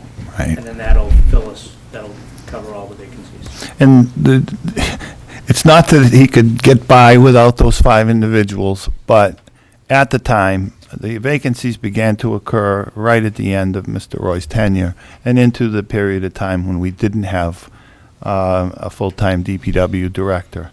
And just as part of my management responsibilities, I decided I would rather wait till we had a new director and let that individual choose the people that he was going to work with, rather than to make that decision for the new director. And it took a little longer than we thought, but that's why we had so many vacancies at that period of time, so as to give the new director the opportunity to fill those jobs. On the next page, we have the motor vehicle, fuel and oil. With the prices dropping substantially, is it reasonable to have a 3% increase?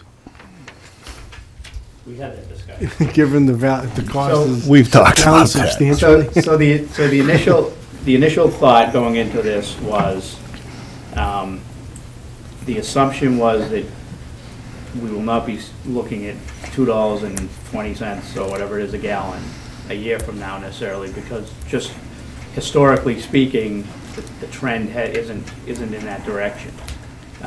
So when I put this together, I looked at, what's been paid over the last 4 or 5 years, and that's kind of what we went with, as compared to the anomaly of the last 6 months, which clearly is a significant benefit on our end.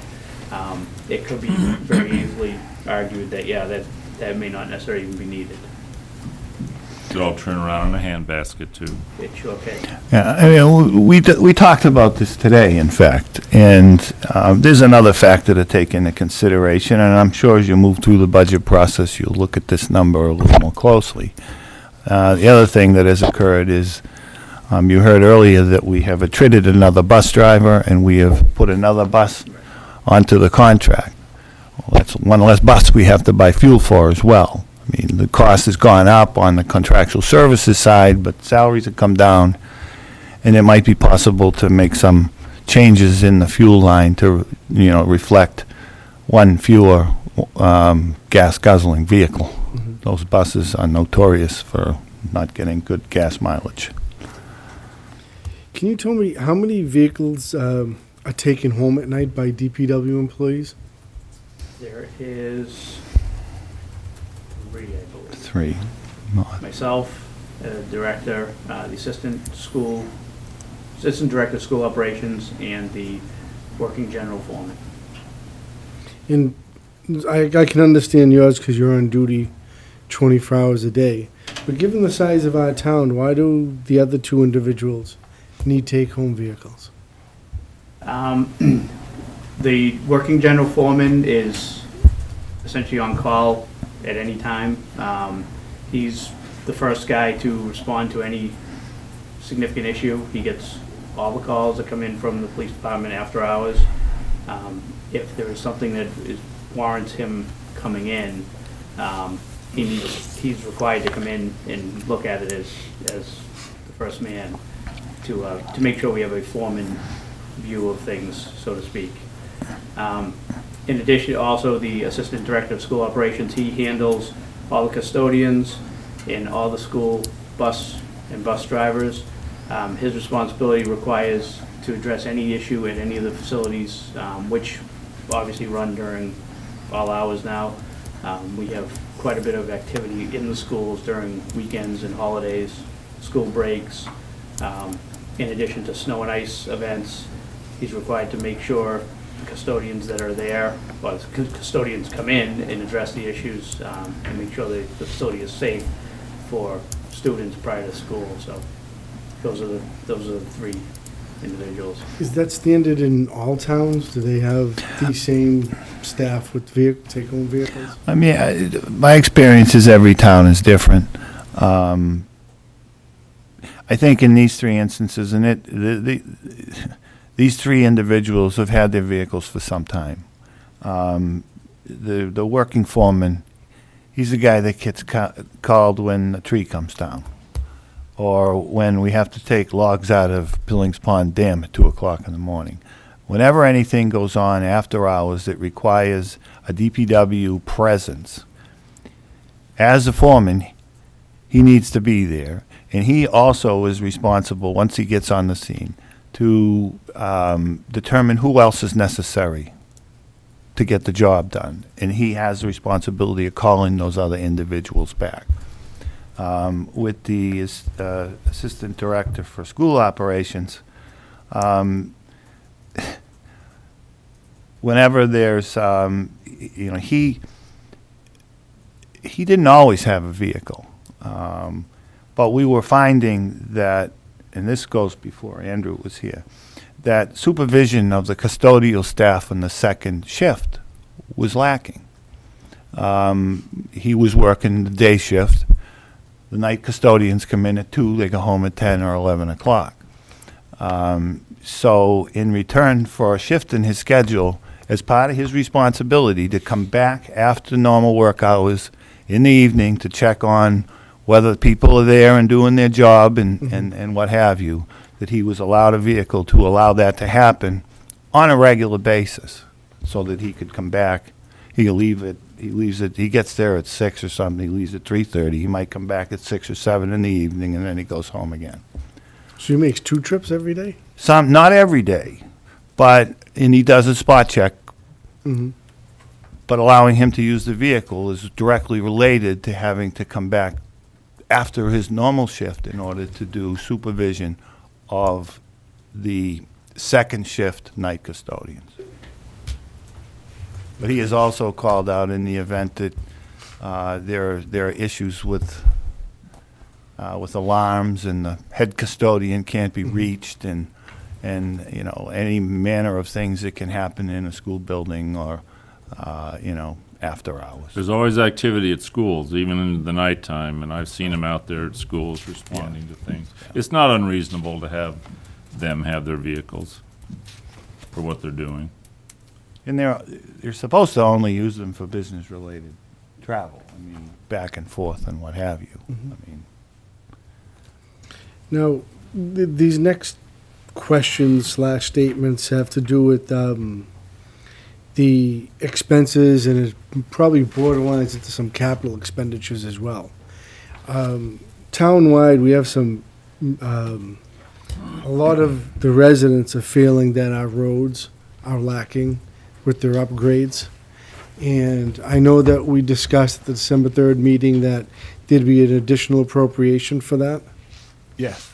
And we're hoping to maintain that. And do you think that's adequate to get us back, the town back on track, so that we can start responding to these, these increased needs with the worn-out roads? Well, I think the number is definitely a good shot in the arm.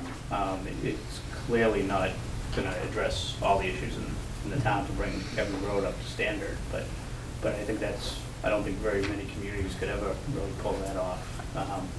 But it would definitely give us a big chunk, roll that together with our Chapter 90 on the assumption that full Chapter 90 gets released by the state. I think that would give us a big hit on making some significant improvements.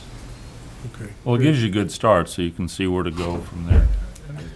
Bill, do we know when Governor Baker releases those funds sometime in the, hopefully late winter, early spring? What type of amount we expect to get? Well, it's an extra $100 million. I think the allocation that got released was some $200+ million. Yeah, 200 million. Governor Patrick released 200. There's another 100 available. Our allocation out of that 200 was some 430,000, somewhere around there. Correct. So if you just divide that in two and add it to that, it's probably somewhere around an additional 200,000, 210,000, or 215,000 over and above the 430 that we got. And our thought was, when we began to add money to the operating budget, and we added it to the operating budget rather than the capital budget, is because it was a continuing need. And by building it into the operating budget, it would stay there and be available in addition to the Chapter 90. So the idea of having some 660,000, say, in Chapter 90 money, and another 250,000, that gives us over 900,000 to attack roads. I used to have this conversation with the Director of Public Works, and I've continued it with Mr. Lafferty and with Charlie Richter, who is now responsible for the road program with some of his new responsibilities. That level of funding almost gets us to the point where our road management plan is not laughable. It calls for every road in town to be replaced within its useful life, roughly 40 years. And at a $900,000 to $1 million level annually, you get to the point where you can almost accomplish that. Now, I think what Andrew was referring to is that there has been so much deferred maintenance built into our system over time that for the next 5 to 7 years, we're still going to not get to where we need to be in terms of some of the roads. And one of the things that I have discussed with Andrew, and I had spoken with Director Roy about the same thing, is we have to reevaluate the scoring system of the plan. And I know that Andrew was sensitive to this. The plan consists of the general condition of the road itself, and there's a scoring system from this road's excellent to this is something out of the Oregon Trail. But then there's a factor that's built into it that involves traffic flows and how much the road is used. And I think maybe 7 or 8 years ago, the scoring system discriminated against very lightly used roads. And as a result, they never were going to pop to the top of the list. They would always be at the bottom of the list if they were a dead-end street off of something. They may never get to the top of the list. They didn't have enough traffic. And regardless of their condition, They were orphans. Now, DPW did change that in over the course of the last year, or the last couple of years. We did do a number of some of those really, really bad roads. But I think that the decisions to do those were based upon subjective judgments and not objective judgments. And I think we need to get back to the formulaic process, but tweak the formula in such a way that every road has a reasonable chance of getting redone within the useful life of a road, 35 or 40 years. And is $900,000 enough? Not quite under today's standards, but it's closer than we've ever been before. And, you know, it won't be enough if it is not continually adjusted for inflation and increased as funding allows to do that. But I think that the commitment that you've made over the last 2 years, and if we follow through with this third year of the appropriation, we're better off than we've been in quite some time. Okay. I said a few more points and then I'll be done. I know that, you know, we have a capital maintenance committee. Yes. That should be getting back to us within about 6 months or so. And once they do, in our budget, do we have adequate funding for us to start taking appropriate action? I haven't seen the capital budget yet. The departments have not yet submitted those. And we're still operating off of the capital facilities maintenance plan that was developed some time ago. We've tweaked that, and we have spent money out of the capital facilities maintenance fund to pick off some of those projects. And we have some money in the operating budget for that, but it'll remain to be seen what capital projects come forward from either the departments themselves or from Department of Public Works on some of that stuff. I will say this, that we've added in the last couple of years money into the capital facilities maintenance fund. It would be my recommendation to the board to do that again. In fact, in my preliminary numbers, which I think you'll be seeing in the next couple of days, I would be recommending to you that you add $300,000 to that fund as well as $300,000 to the stabilization fund. And at any time when you have a need to pick off projects that require attention, that fund is available to do that. It requires a 2/3 vote of town meeting to access the funds, but I'm assuming that if it's a worthy project, the town would We certainly approve need to start keeping a careful eye on all of our buildings as they are getting older. They're still relatively young, but before we start running into any catastrophic issues, that if we could just maintain everything, we can get that much longer of a useful life. Agreed. And, you know, if I may, a credit to not only Andrew, but also to the prior director. Over the course of the last couple of years, more emphasis has been placed on preventive maintenance, particularly in the area of energy management and some of the HVAC systems and the like. Money has been allocated and spent on upgrading those systems, connecting some components to the building that had not been connected since they were installed back in 2001 and 2, and making repairs to the heating systems and the like.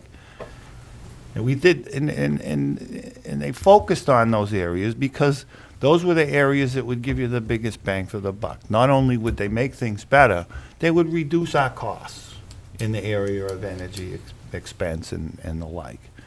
Well, that needs to continue, and one of the things that Andrew has done through delegating responsibility to his department heads is to make sure that they manage their budget and actually look at those preventative maintenance items, rather than squirreling their money away to maybe offset a snow and ice deficit sometime in April or May.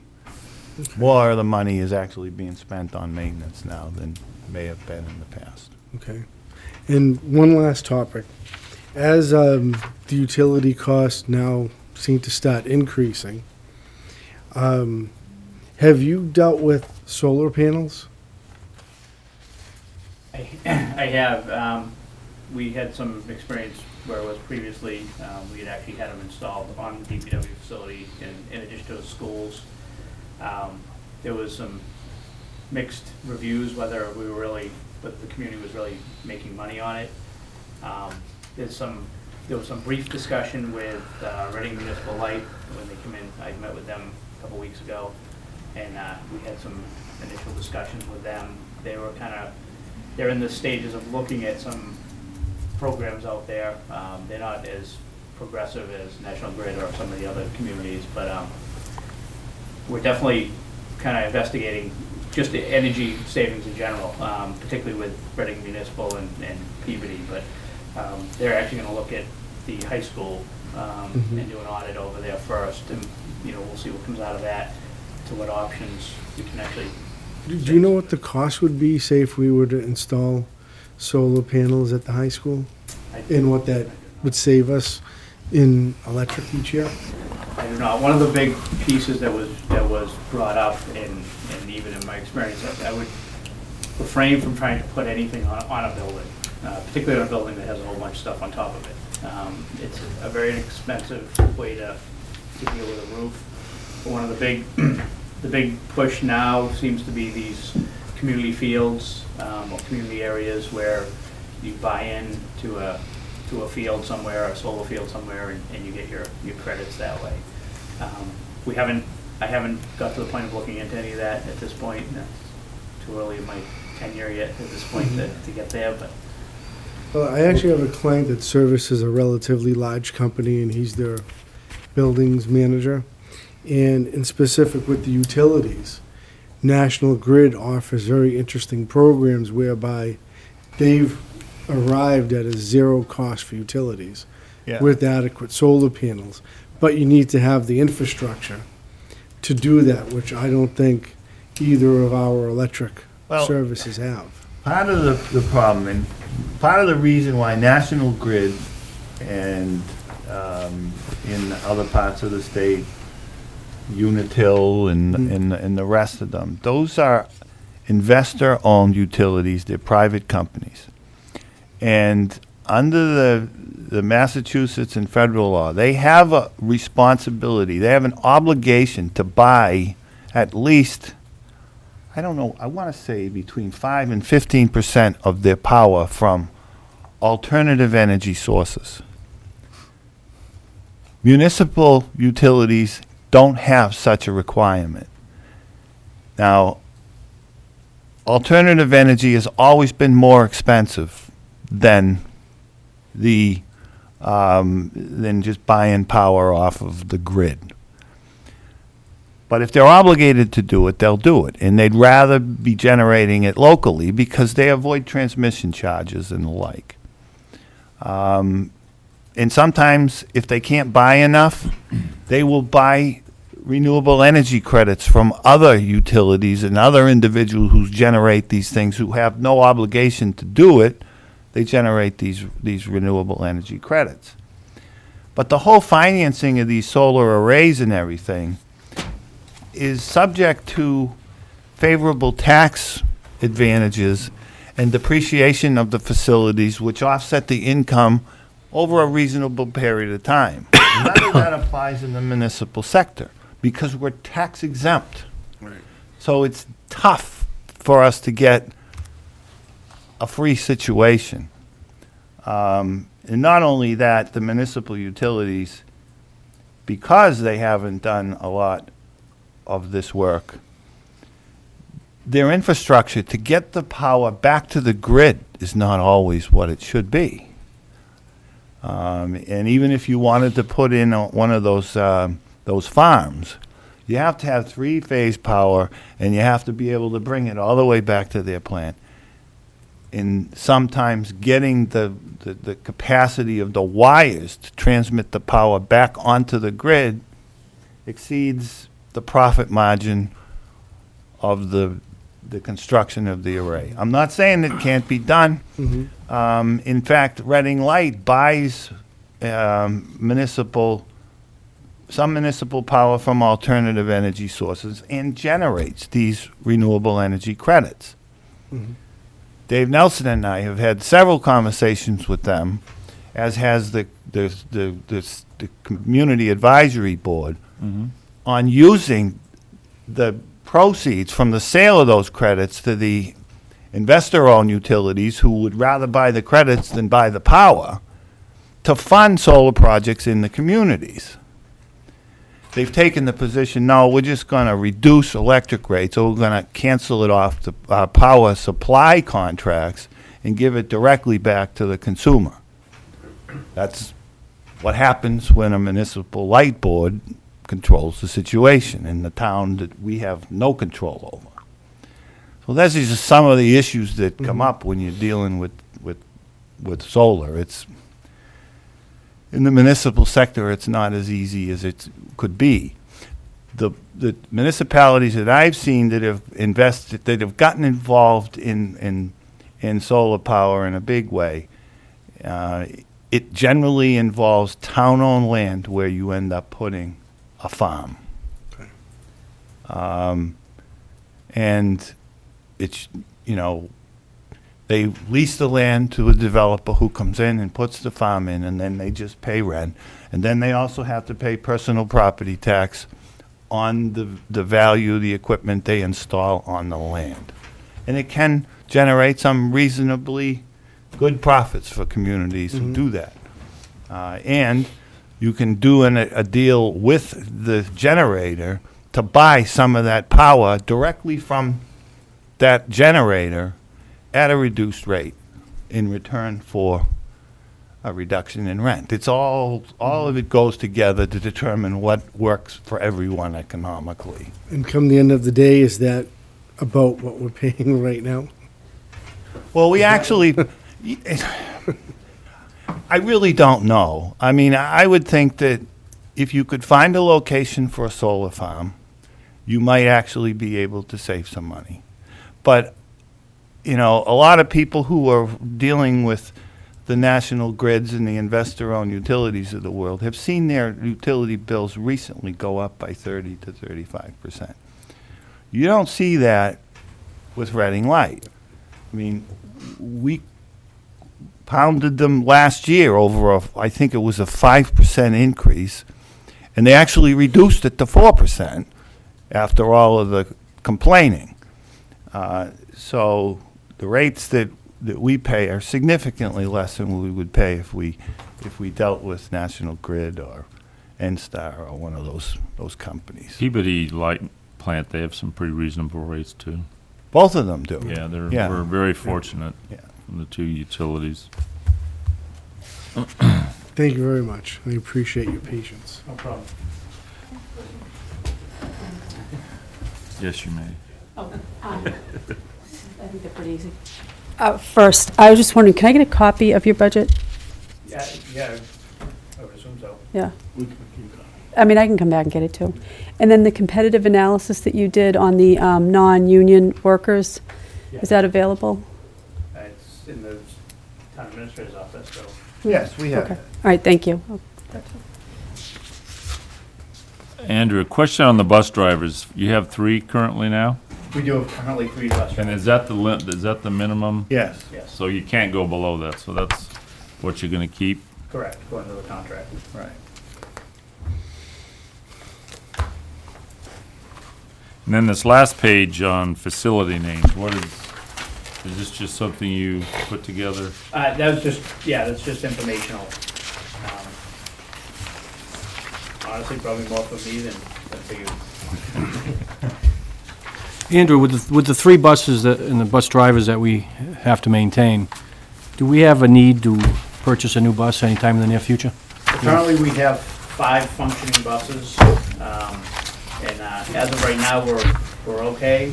They are getting old. We would be potentially looking at replacing buses replacing a bus or 2 in the next couple of years. That may open the door to a discussion whether we repurchase buses or whether we lease the bus. But because of the maintenance and the inspections involved with buses, it may be feasible to look at that option also at that point. Great, thank you. Any other questions? I don't have any more. No more questions. I'm all set. for me.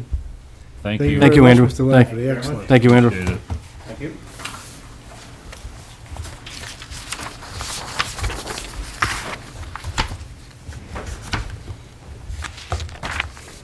Okay, next on the agenda is an update on Pearly Borough property. So, excuse me, Mr. Chairman, I have to recuse myself due to a prior professional relationship with this individual. So I'll just step out and you can call me when you're done.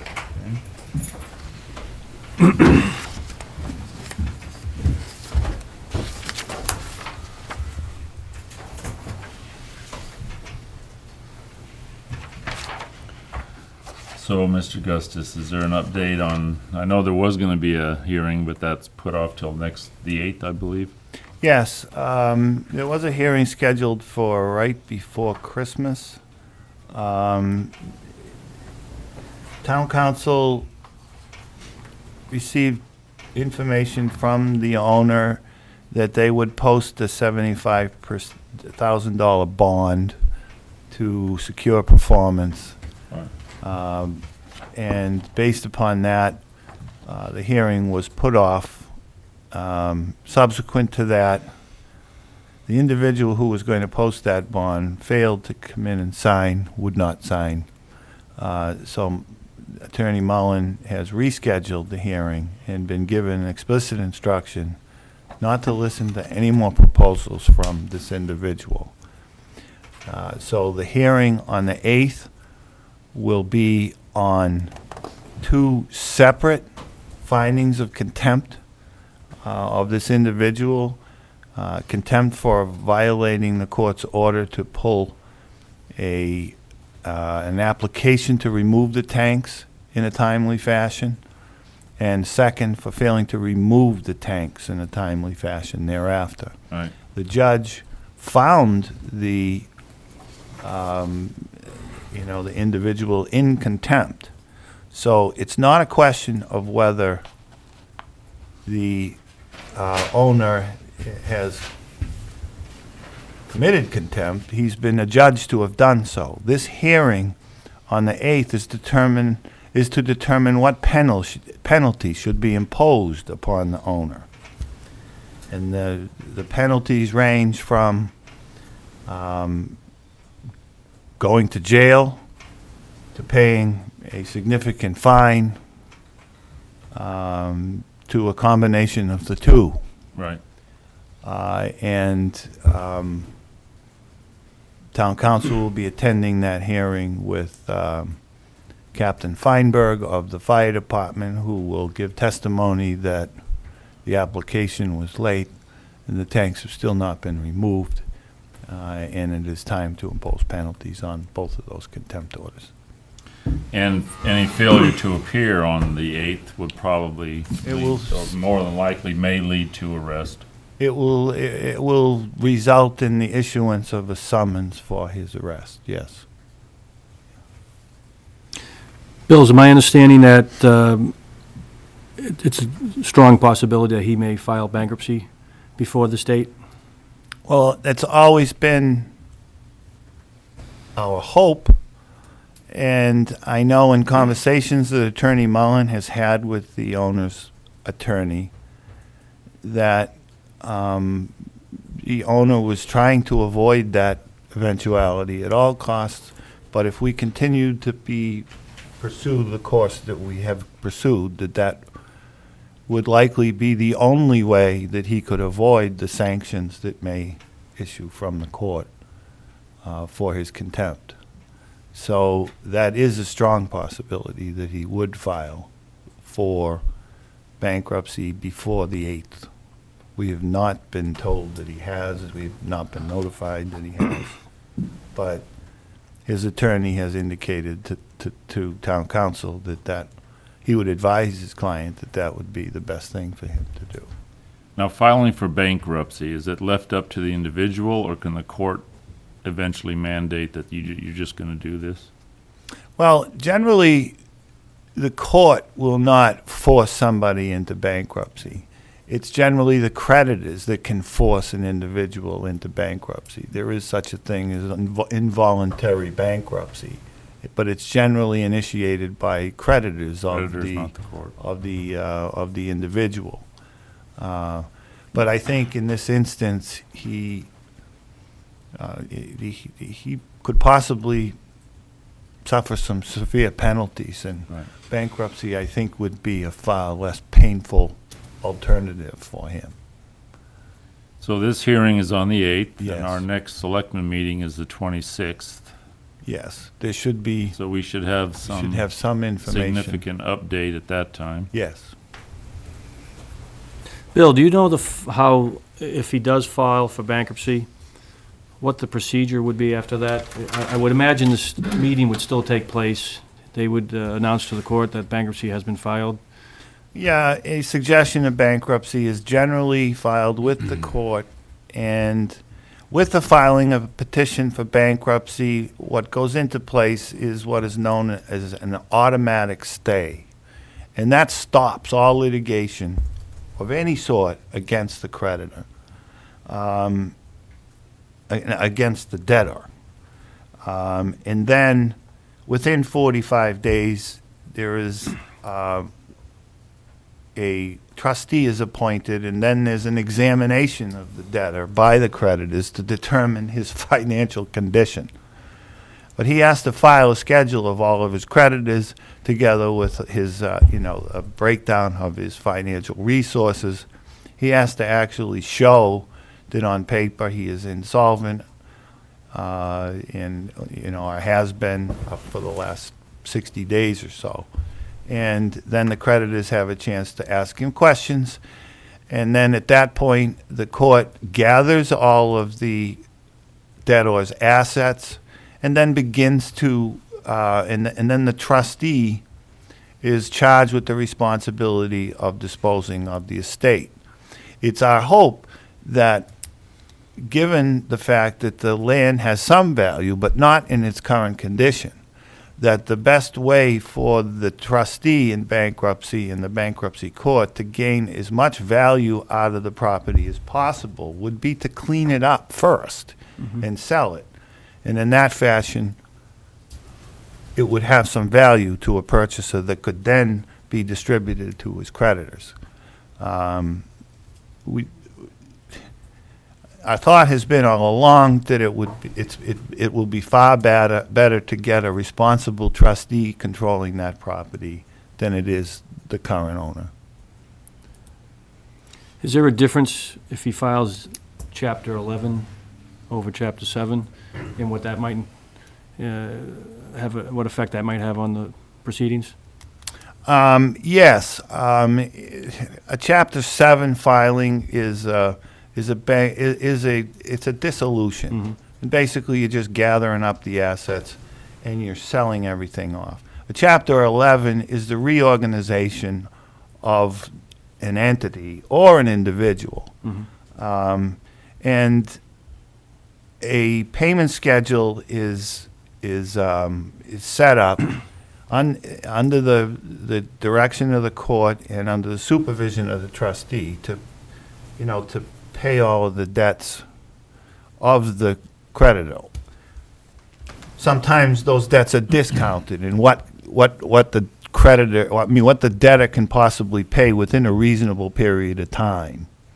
But there has to be some demonstration that there would be a reasonable expectation that the creditors, at least the secured creditors, would be taken care of. And I'm not sure that he could convince a court that he's eligible for a Chapter 11.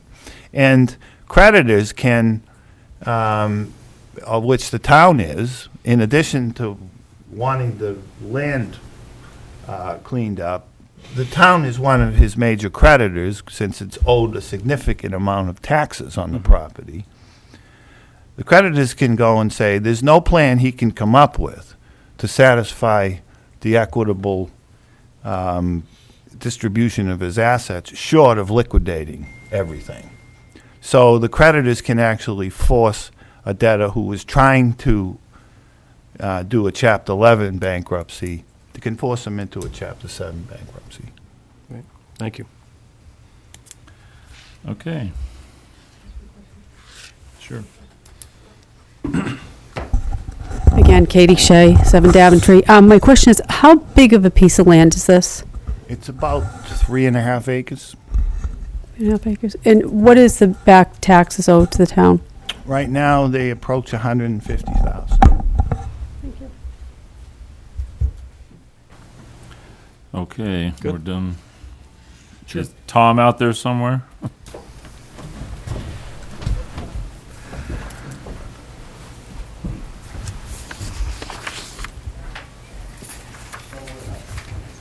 I might want to qualify that. It might seem like that's a lot of money, but it goes back 7 or 8 years. And the reason we have allowed it to go back that long is that we have not wanted to foreclose the right of redemption and thereby become responsible for what could be an unlimited environmental impact. So we don't usually let a property get 7 years behind in taxes, unless, of course, taking it over is even potentially more costly to the town than losing that 150,000. But is the key going to be to see if the contamination has gone into the groundwater? And that will be the key, right? That'll be the key, and we believe that that will be one of the first things that a trustee will try to identify. Okay. Use of town facilities, student film Newhall Park. We do have a facilities use permit application. It's from a Cornelius Murphy, and there's a date of January 6th, 2015, 9 a.m. to 12 p.m., which is 3 hours total. It's from the organization of Emerson College. It's to shoot the scenes. He wants to use the parking lot for his thesis to film for his degree. So it's pretty simple. I know that this has been submitted a couple of weeks ago, so it's not like we're just getting it now. So No, I mean, there's not much going on at Newhall Park in the middle of January. Not really, no. I don't see an issue with this at all. I would recommend we move forward on this. I'd like to make a motion, we approve the facilities use permit as written. I'd second that motion. I also want to say it's we're lucky that we have students in this town that are moving forward with higher degrees and make use of our town to complete their degrees and their education. And God knows, we could be watching his films on television soon. So I would certainly second this. So it's been moved and seconded. All in favor? Aye. Aye. Okay. Good luck with the thesis. You're right. Absolutely. We have December 3rd minutes, regular Board of Selectmen meeting, which was actually at the Senior Center. It was our annual budget summit for December 3rd, 2014. I looked through these. I don't have any comments. No, these were the presentations by the department heads. I have no issues. I read through it and I have no comments, so I'll make the motion to approve the Second. December 3rd Board of Selectmen minutes. Second. So it's been moved and seconded. All in favor? Aye. Aye. Aye. They're approved. Okay, so I think there's only one other Well, motion. Before we go, I'd like to welcome Jim Boudreau to the town and look forward to working with you. Thank you. And also like to thank Bill Gustus for 12 years of his dedicated service to the town. It's a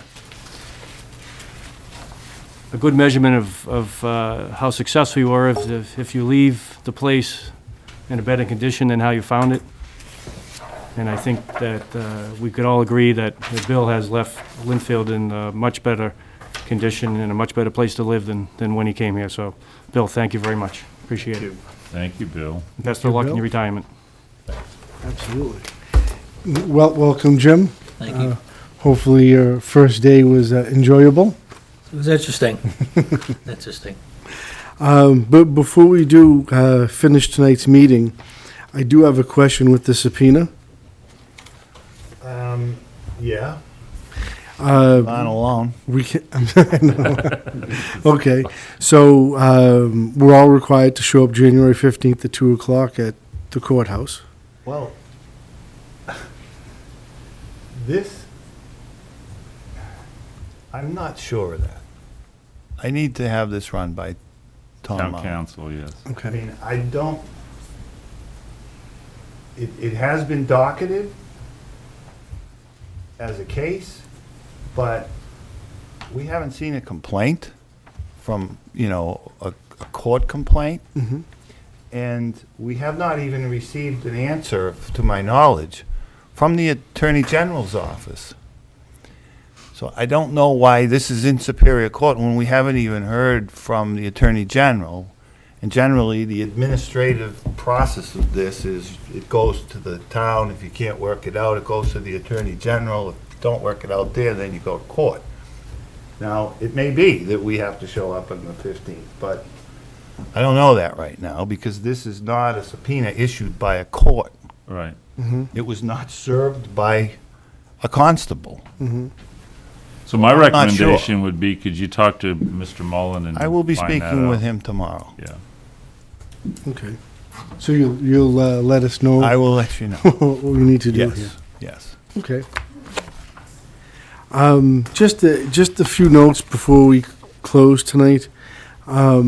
Just some other issues that I think we should be aware of as we're going through this budget process.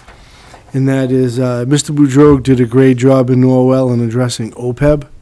And that's something we should definitely be looking at a lot closer here. So hopefully with, Mr. Gustus has done a great job and, you know, as with all things, things change and hopefully you'll steer us through the future of our OPEB issues.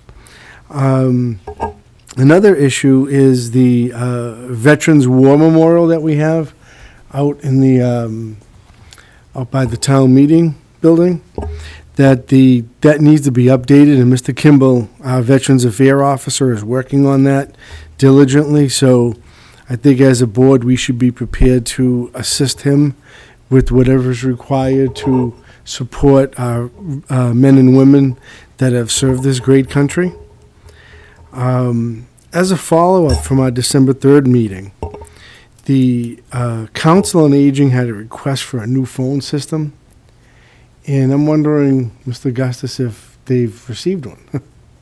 No, they have not received a new phone system. I told them to reduce their request to a capital request to be included in the capital budget for fiscal 16. So is their phone system working right now? Is it in operation? Yes, it's working. It's old. They're having trouble finding replacement units, and it's time to replace it. Okay. But it's not like they can't receive phone calls. It's just, I mean, it's something that should be considered as part of the overall capital budget and probably should be approved. But it's not like we have the money laying around to buy a new phone system for them right now without an appropriation. Okay. Well, it just seemed to be there's such a busy. It's such a busy location. The organization is very busy. They're servicing many people every day. Well, if it were an emergency situation and they believed it to be such, then they could come and make a request for a reserve fund transfer to fund that. But I was not under the impression that it was an emergency situation. She, the director asked me how should she proceed, and I suggested that a request for a capital appropriation for fiscal 16 was the best way to go. She did not tell me that it was so critical that it needed to be done right now. Okay. That's good. It's good to know that. And that's really about all that I had to say. So, okay. I'd like to make a motion to adjourn. I'll second that motion. Moved and second, all in favor? Aye. Aye. Thank you. Good night.